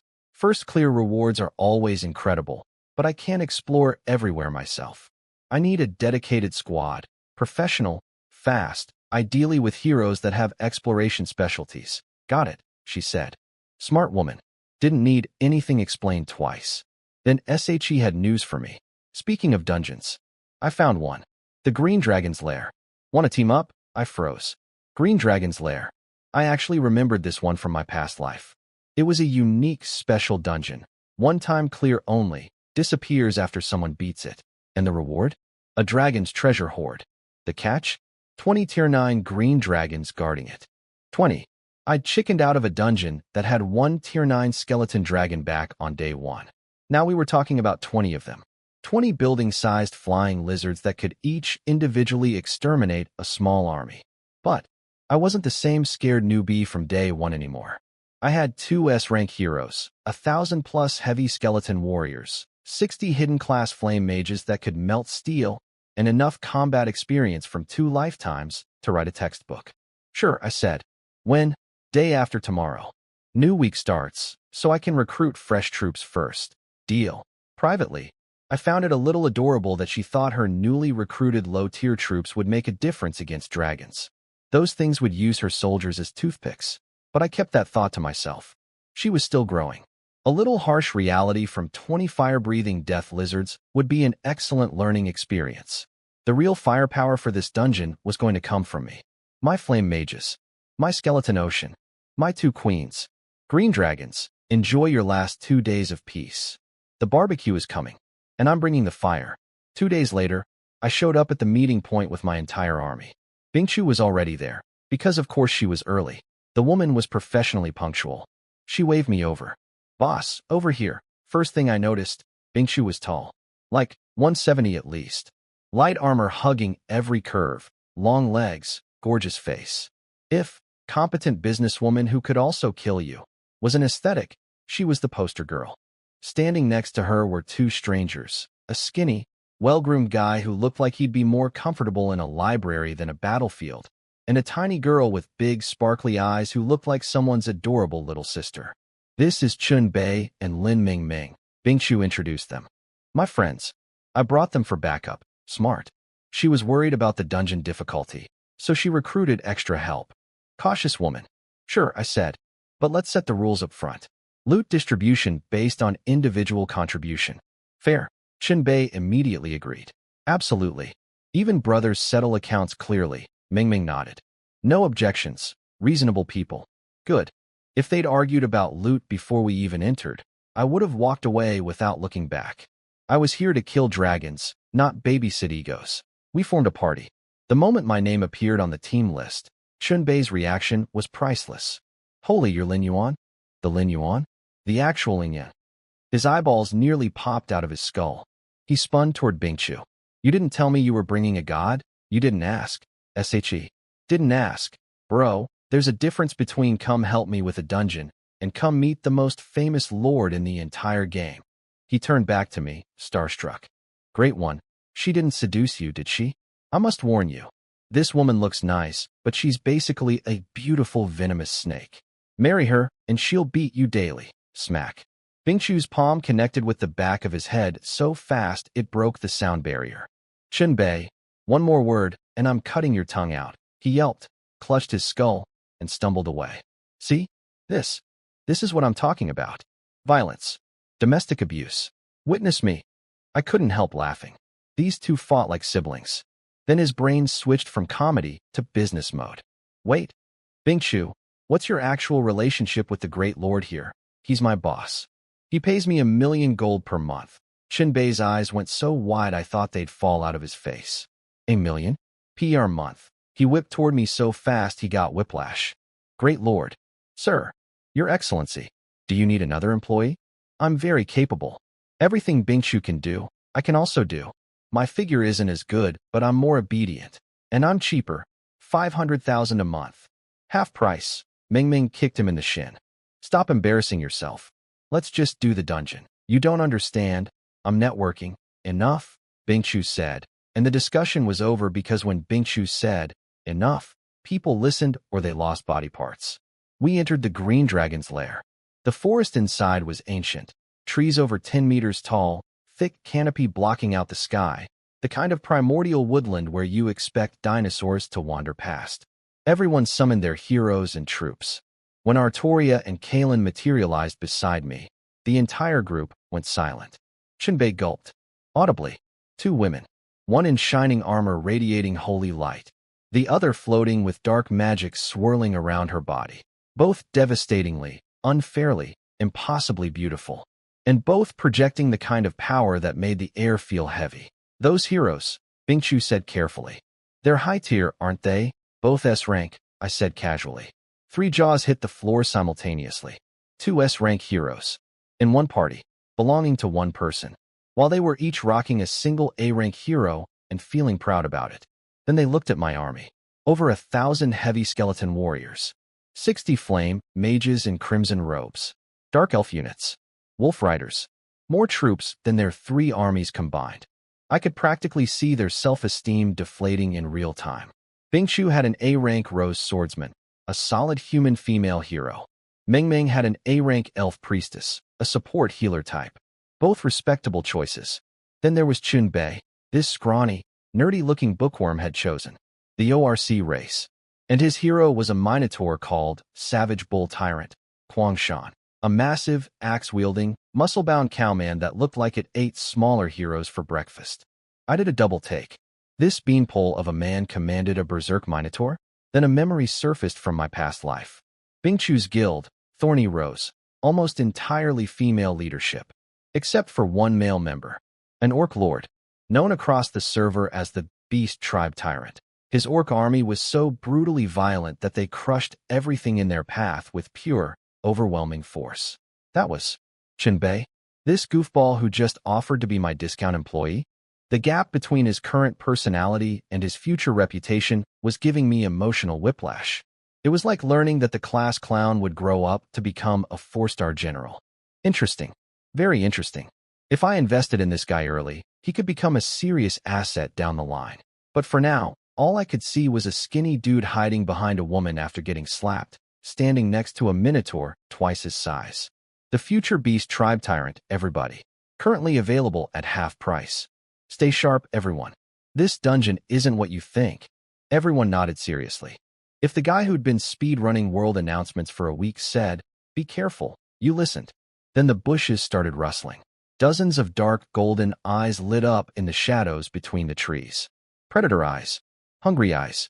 The kind of eyes that said, "Welcome to the food chain, and you're not at the top." SCRECH. 60-plus creatures erupted from the forest like a green nightmare. Green-scale dragon lizards. I called out immediately. Tier 6. See, in this game, anything with dragon in the name is automatically terrifying. These particular monsters were the unholy offspring of green dragons mating with giant lizards. Half-dragon mutts. Each one was the size of a large dog. If that dog was covered in green scales, had razor teeth, and could bite through steel armor. Chinbei's confidence evaporated in real time. These lizards are insane. My Tier 4 orc berserkers just got 2 shot. They're Tier 6, I reminded him calmly. High damage is expected. Tier 6? His eye twitched violently. We're fighting Tier 6s on the first wave? What's waiting at the Yendi? Valid question. Terrifying answer. But we'd crossed that dragon bridge when we came to it. Each of you handle 20 lizards, I ordered. Just stall them. Minimize casualties. I'll take the rest. That meant I was volunteering for 60-plus Tier 6 monsters by myself. The other 3 looked at me like I'd casually offered to bench press a building. But nobody argued. Because 2,000 heavy skeleton warriors were already surging forward like a white tidal wave, engulfing the dragon lizards from every direction. Were my Tier 3 skeletons strong enough to kill Tier 6 monsters? Absolutely not. They were getting chomped like crackers. But killing wasn't their job. Their job was to stand there and get chewed on so the real damage dealers could work in peace. And the real damage dealers? My beautiful, crimson-robed flame mages. 60 pyromaniacs started chanting simultaneously. Fireballs materialized, not small ones, exploding ones, and launched in a coordinated barrage. Boom, boom, boom, boom, boom. Red damage numbers erupted over every dragon lizard like a fireworks show. One fireball took out nearly a third of a Tier 6 monster's entire health bar. One shot, a third, from a Tier 5 unit. The entire party froze mid-combat to stare. Mumling's jaw dropped. Human troops are that strong. Shinbei swallowed hard. If I'd known humans hit like that, I would have picked human race. Bingshu shook her head. No, regular human mages don't do this. Those are hidden class troops. Hidden class? Shinbei looked like someone had shown him a winning lottery ticket and then eaten it in front of him. Hidden class units were rarer than S-rank heroes. The kind of thing most players only heard about in Legends. Ming snapped everyone back to reality. Stop gawking. We can't let Lin Yuan do everything. Her elf priestess hero cast Forest Goddess's blessing on the entire party. 10% attack speed, 10% movement speed, 10% damage immunity for all troops. Solid support buff. This is why you bring a healer to a dragon fight. With the buff active, everyone fought harder. My flame mages continued their carpet bombing campaign. The dragon lizards tried desperately to reach the back line, but my skeleton wall held firm. The lizards couldn't touch a single mage. They were stuck biting through an endless supply of bone warriors while fireballs rained on their heads. Did I lose skeletons? Oh, massively. 500 heavy skeleton warriors turned to bone fragments. But that was the entire point. Skeletons were renewable resources. Flame mages were not. Protect what matters, sacrifice what regenerates. 15 minutes later, every single dragon lizard, over 100 of them, was dead. Shinbei surveyed the battlefield, saw my 500 shattered skeletons, and looked genuinely worried. Bro, you okay? That's a lot of dead troops. I shrugged. I'm fine. Actually, if you really want to help, pile all the dragon lizard bodies together for me. Why? Just do it. He was confused but compliant.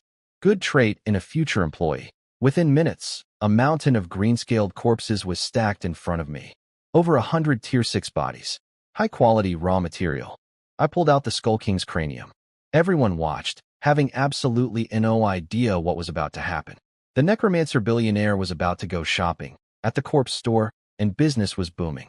A black magic circle opened up like a hungry mouth and swallowed every single dragon lizard corpse on the battlefield.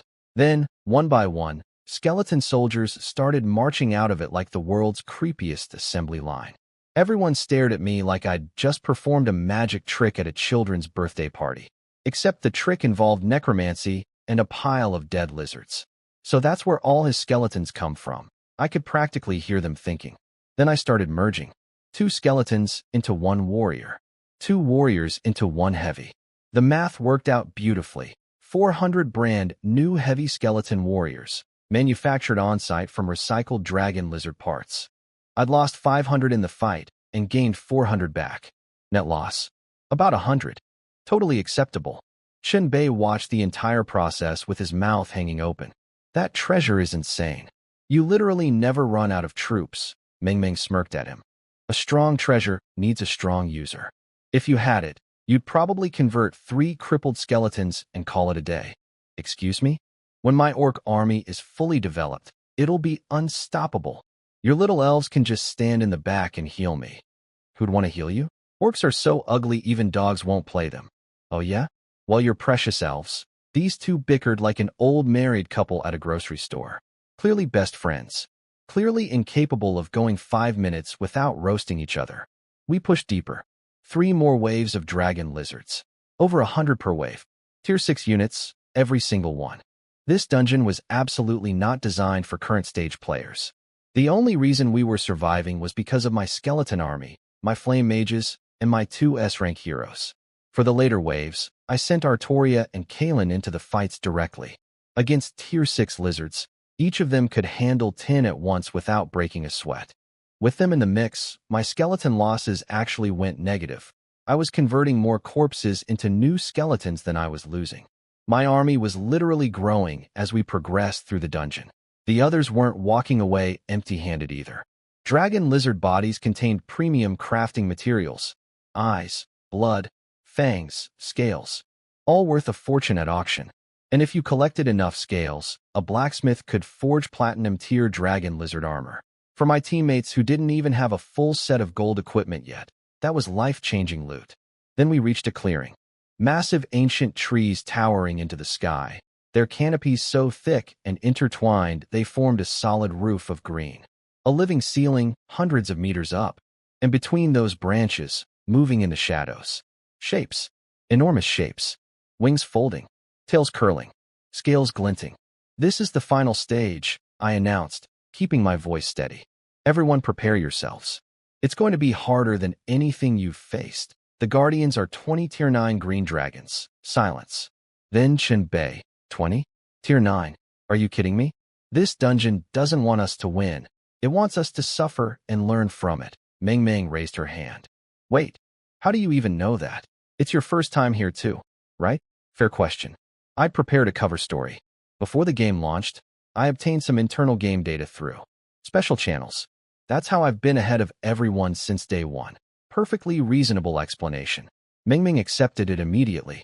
Chinbei was too busy being impressed to question it. He literally grabbed my leg and started pledging undying loyalty. You have insider info? Boss, I'm yours. You say east, I go east. You say punch, I punch. You say eat dirt, I just ask dry or wet. My eye twitched. This was the future beast tribe tyrant. The fearsome warlord whose orc armies would crush everything in their path. Currently hugging my leg and offering to eat dirt on command. The character development gap between present Chinbei and future Chinbei could fill the Grand Canyon. But I needed people like him. Loyal, capable, and, eventually, terrifyingly strong.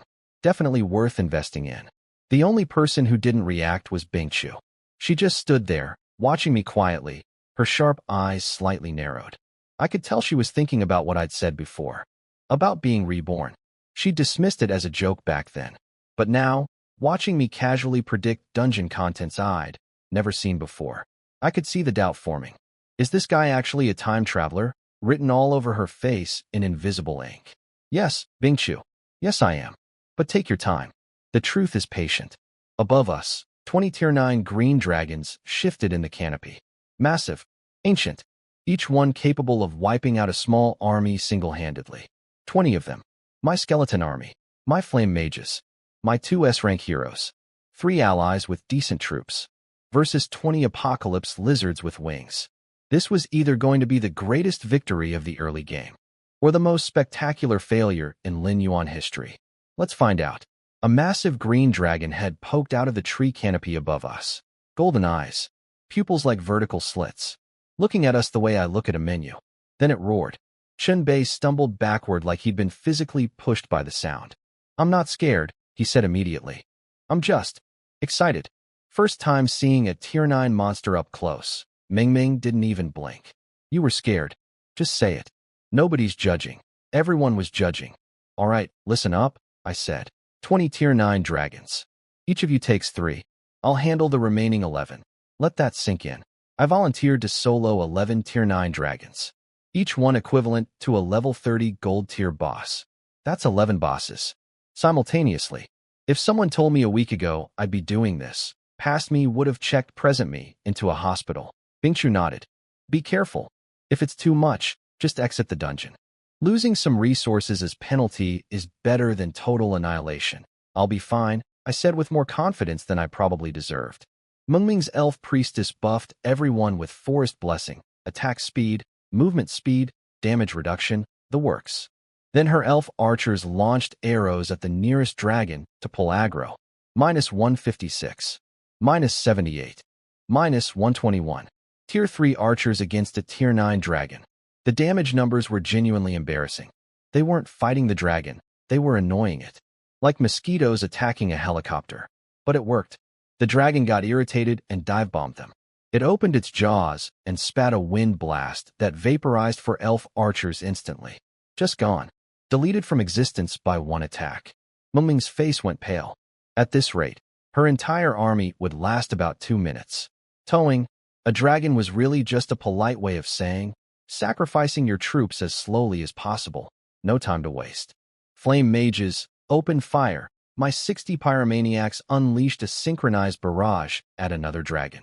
Fireballs slammed into its body and minus 345, minus 296, minus 256. I frowned. That was way too low. Regular elf archers did 100. My hidden class flame mages should have been doing 10 times that. Something was wrong.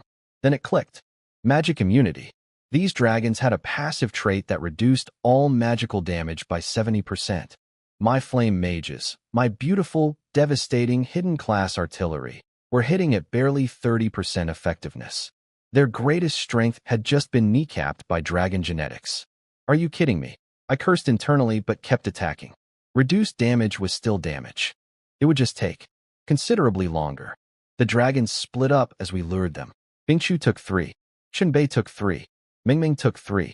And I stared down 11 angry flying lizards the size of buildings. Each dragon had 2 attacks. Dragon Claw, single target, absolutely devastating up close. And Roaring Wind Blast, area attack that wiped out clusters of troops like an eraser on a whiteboard. That second attack was the problem. Every wind blast obliterated groups of my skeleton warriors. My troop count was dropping like a countdown to 0. Most people would have panicked. I did math. The wind blasts were deadly because my troops were packed together. Dense formations meant maximum splash damage. The solution? Don't be dense. I activated the Skull King's cranium and merged all my heavy skeleton warriors into Tier 4 skeleton knights on the spot. 2,000 heavies became 1,000 knights. Half the numbers, but double the mobility. Fewer troops, spread further apart. Every wind blast that used to kill 20 skeletons now hit 3 or 4. I traded raw numbers for speed and spacing. The dragon's AoE went from catastrophic to mildly inconvenient. Bingshu saw what I was doing instantly, because she was brilliant like that, and yelled to the others, "Spread your troops out." Scattered formations reduced the wind blast damage. Qinbei and Mingming copied the strategy immediately. Suddenly, everyone's survival time doubled. Meanwhile, Artoria and Kalen teamed up on one dragon at a time. Focus fire. Kill them one by one instead of spreading damage across all 11. Artoria unleashed Holy Light Triple Slash. 3 blazing strikes carving massive chunks out of the dragon's HP. Kalen followed up with a volley of dark magic bullets. Even with 70% magic resistance, an S-rank hero's raw damage was high enough to still hurt. The first dragon's health bar started visibly shrinking. 11 dragons remaining. My skeleton knights weaving between attacks. Flame mages firing reduced but steady damage. 2 S-rank heroes focusing down targets one at a time. 3 allies burning through their armies just to keep 9 dragons distracted. This wasn't a battle. This was a war of attrition against 20 of the most powerful creatures in the game, fought with bones, fire, and sheer stubborn refusal to lose. And somewhere in the chaos, I caught Bingshu staring at me again. Not at the battle. At me. With those thoughtful, calculating eyes. Yeah, she was definitely starting to believe the reborn thing. Despite having stats equivalent to gold-tier bosses, each dragon was actually manageable for Artoria one-on-one. Kalen had it rougher. 70% magic resistance meant her shadow bullets were hitting like wet noodles instead of missiles. But combined, 2 S-rank heroes plus archers plus flame mages, even at reduced effectiveness, still added up to serious DPS. 2 minutes. That's how long the first dragon lasted. It let out a final screech and plummeted from the sky like the world's angriest green meteorite. Ding! Killed Tier 9 Green Dragon. Obtained 10 Green Dragon Scales. 19,500 Lord XP, 19,500 Hero XP, 1 down. 19 to go. The whole party felt that kill. Not just the XP, the hope. You could see it on everyone's faces.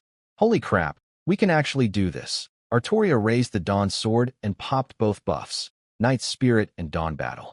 Attack speed up, crit rate up, lifesteal up, morale through the roof. My troops went from fighting for survival to let's go. Dragon after dragon came crashing down. The sky was literally raining lizards. Then at 10 dragons remaining, the dungeon pulled a dirty trick. Hundreds of Tier 6 dragon lizards erupted from the forest, swarming us from every direction. Classic distraction play. Hey, stop killing the bosses and deal with these guys instead. Ignore them, I shouted. Keep firing at the dragons. Falling for that trap would have been catastrophic. The lizards were annoying, sure, but the dragons were the real threat. Kill the dragons, the lizards scatter. Get distracted by the lizards, the dragons recover, and we all die. My skeleton knights were dropping fast, from over 1,000 down to 400. But every dead dragon brought us closer to victory, and that math was all that mattered. Crash, another dragon fell. Crash, another. The ground was becoming a dragon graveyard. Finally, the last green dragon exhausted its HP and tumbled from the canopy. The moment it hit the ground, every surviving dragon lizard panicked and fled into the forest like cockroaches when the lights turn on. I exhaled so hard I think my lungs deflated. We actually did it. System, your party has cleared Green Dragon's lair. Rewards, 20 high-tier Lord XP books, 20 high-tier Hero XP books, 500 premium resource chests, 2 random platinum strategic treasure boxes per person. World announcement. The party led by Chinese Lord Bingchu has cleared Green Dragon's lair. Reward, Forbidden Spell Scroll, Wrath of the Green Dragon. Wait, Bingchu got the announcement credit? Because she was party leader? That was actually perfect. Free advertising for her reputation, and I stayed under the radar for once. Win-win. Qin Bei was losing his mind. 2 platinum treasure boxes each. This dungeon is incredible. And all those Hero XP books. My hero's going up at least 2 levels. Mingming pretended to be unimpressed. Obviously the rewards are good. The dungeon was insanely hard. It's proportional. She was lying. Her eyes were sparkling like a kid in a candy store. Open them up, Qin Bei urged. If we get stuff we can't use, we can trade. Lin Yuan picks first, Bingchu said immediately. Obviously, Qin Bei agreed. We literally only survived because of him. I waved them off. You guys go ahead. Platinum gear isn't that important to me anymore. 3 jaws dropped. Platinum wasn't important to him. The rest of them couldn't even complete a gold set, and this guy was treating platinum like thrift store finds. I just want the Forbidden Spell Scroll and the Green Dragon treasure, I said. Deal? Qin Bei said, then paused. Wait, what's the Green Dragon treasure? I smiled. You'll see. They ripped open their treasure boxes. Qin Bei's luck was spectacularly bad. He got a mage robe and an archer bow. Useless for an orc lord. The man looked like someone had canceled his birthday. But then Mingming casually tossed him a black battle axe. Here, this one suits your hero. Qin Bei inspected it. Platinum tier Dark Reaper axe. Massive attack bonus, plus an AoE skill called Dark Harvest. Perfect for his Minotaur. Mingming, from this day forward, you are my mother. Gross. Give me that Twilight robe in exchange. Done. Everyone swapped gear until everybody had something useful. I traded with Bingchu for a pair of flowing cloud boots for Artoria. Nice agility boost. Good passive. Once the loot frenzy settled, I pointed upward at the massive canopy of ancient trees. All right, loot's done. Now for the Green Dragon treasure. Qin Bei looked around. Where is it? I pointed straight up into the treetop sea above us. Up there, everyone tilted their heads back and stared into the enormous green canopy. The same canopy where 20 Tier 9 dragons had been living 5 minutes ago. Whatever was hidden up there, it was worth more than everything we'd already gotten combined. I was sure of it. Time to go treasure hunting. Vertically. To reach the Green Dragon treasure, we had to climb. Straight up. Dozens of meters into the ancient tree canopy. Qin Bei made the mistake of looking down halfway up. This is way too high. His legs were literally shaking. The future beast tribe tyrant, the man who would one day command armies that crushed everything in their path, was afraid of heights. Mingming didn't miss a beat. You're a grown man. It's a game. Even if you fall, you respawn. Bingchu piled on. A girl half your size has more courage than you. I'm allowed to have phobias, he mumbled defensively. The game's too realistic. He wasn't wrong about the realism, though. And what none of them knew, except me, was that in 1 month, death rules would change. 3 lives total. Die 3 times, gone forever. Right now death was cheap. Soon it would be the most expensive thing in the world. But that was a problem for future US. We reached the top of the tree canopy, and it was stunning. The branches were so thick and intertwined that they formed what looked like a flat green landscape floating in the sky. A second floor made entirely of leaves. Treasure chests, Qin Bei screamed, pointing ahead like a golden retriever who'd spotted a tennis ball. 3 emerald green chests, sitting right there in the treetop sea. The green dragon treasure.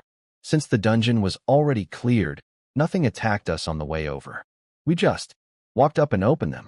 Anticlimactic approach, spectacular contents. Chest 1, Green Dragon Crystal. A gem you embed into armor for 30% magic immunity. Just the gem alone. 30%. One item. Chest 2, Green Dragon Armor. Diamond tier.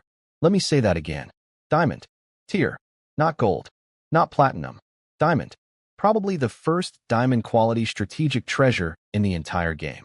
Stats. Plus 230 strength, 350 constitution, 170 agility, 500 defense, and 20% built-in magic immunity. Plus an active skill called Green Dragon's Roar.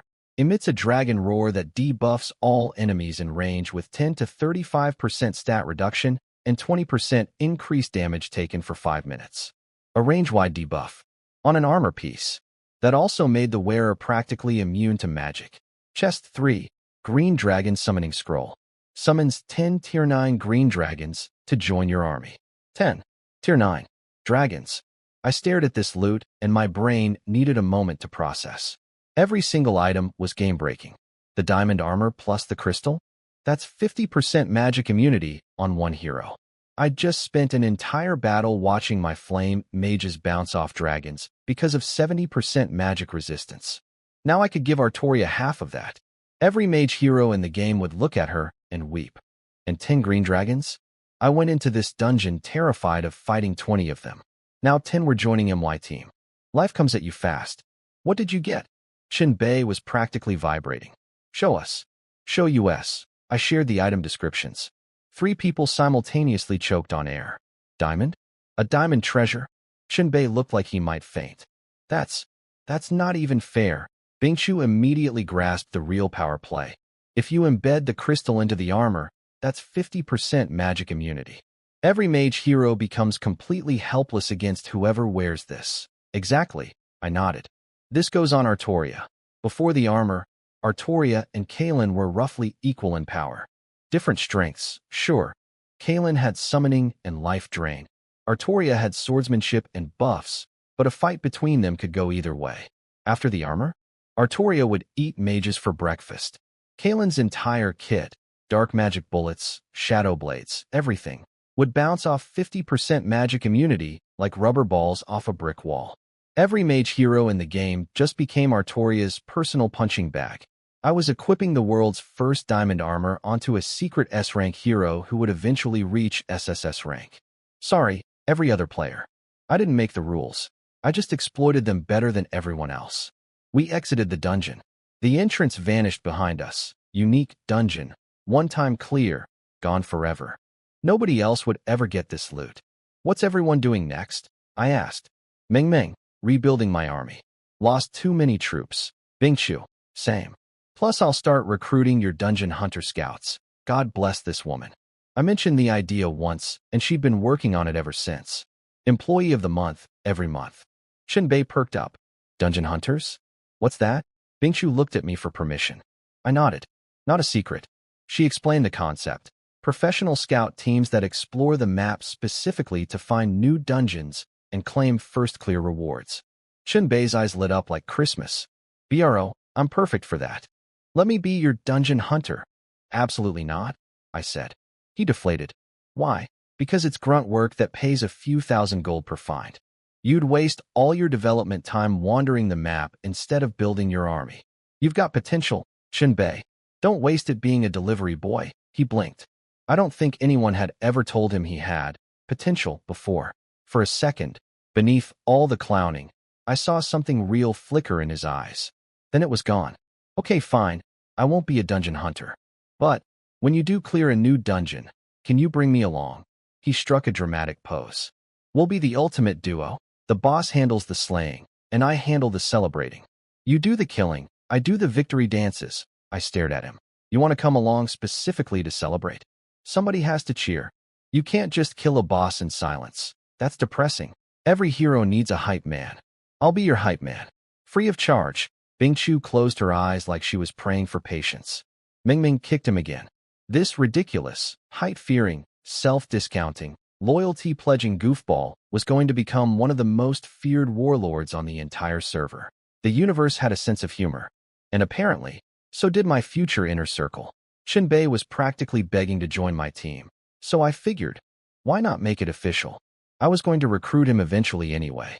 Might as well strike while the iron was hot and the puppy was wagging its tail.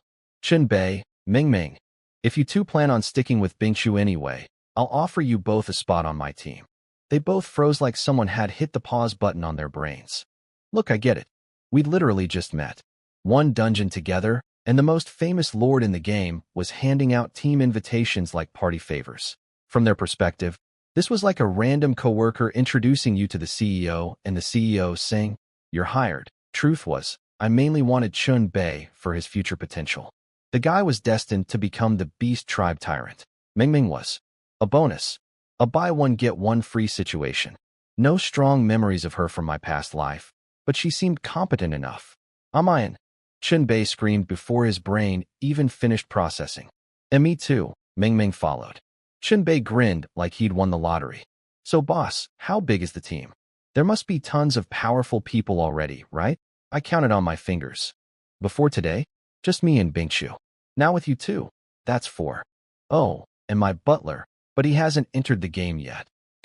Chun Bei's face went through about 7 emotions in 2 seconds. I'm an original member? A founding father? Yes, Chun Bei. My terrifying organization currently has the headcount of a small book club. Congratulations on your senior position. Since you're officially joining, here's a welcome gift. I pulled 2 items from my bag. For Ming, a platinum tier staff called Pure White Dream, perfect for elf mages. Her eyes went wide and she bowed politely. Thank you, boss. For Chinbei, I handed him the Orc Chieftain recruitment token. He looked at it. Read the description. Then his eyes went so wide they nearly achieved escape velocity from his skull. This is an S-rank hero token. Every head in the group snapped toward us. Bingshu and Ming stared at me like I'd casually handed someone the keys to a Ferrari. It recruits the Orc Chieftain, I explained. Got it from clearing Hell Mode, Orc Camp. Honestly, he's mid-tier for an S rank, and he doesn't fit my build. But for a beast race lord like you, perfect match. On the open market, this token would sell for tens of millions. Tens of millions. And there would still be a bidding war. S-rank heroes were the rarest commodity in the entire game. And I just gave one away like handing someone a stick of gum. Chinbei looked like he was about to either cry or propose to me. Possibly both. Boss, I won't say anything fancy. From today forward, whatever you need, I'm there. No questions. No hesitation. The goofball was dead serious for once. Good. An S-rank hero token was expensive, but buying the eternal loyalty of a future top-tier warlord? That was a bargain. Then Chinbei pulled something from his own bag, a rolled-up piece of parchment. Boss, you gave me something incredible, so I can't be cheap either. This is the only valuable thing I own. He handed me a leather map. Old, hand-drawn, covered in strange markings. What's this? Some kind of treasure map, I think. I got it from a goblin merchant I found in the woods. Little green dude was selling stuff, but everything he sold me was garbage. Total scam artist. So I had my orcs beat him up. Classic Chun Bei problem solving. Diplomacy failed, try violence. The goblin begged for mercy and offered me this map to save his life. No idea what it leads to, but it looks like a treasure map. It's the best thing I've got, so welcome gift for the boss. I almost dismissed it as junk. Almost. Then a memory hit me like a freight train. In my past life, I'd heard about this goblin merchant encounter. Another lord had found the same goblin in a forest, got scammed the same way, beat it up the same way. But that lord got a platinum tier treasure instead of a map, which meant the goblin's loot was random. That lord got equipment. Chinbei got a map, a mysterious treasure map from a hidden NPC encounter that I'd never seen before. Not in my past life. Not in any guide or forum. Something completely new. I stared at the parchment, my reborn brain running at full speed trying to figure out what this could be. Whatever was at the end of this map, nobody in either timeline had ever found it. And now it was in my hands. Chinbei stood there, sheepishly rubbing his head, thinking he'd given me some worthless scrap of paper as a gift. Little did he know, this might be the most valuable thing anyone had ever handed me. The universe works in mysterious ways. Sometimes you invest an S-rank hero into a goofball, and the goofball accidentally hands you a treasure map to something that might change everything. Best trade deal in history? Possibly.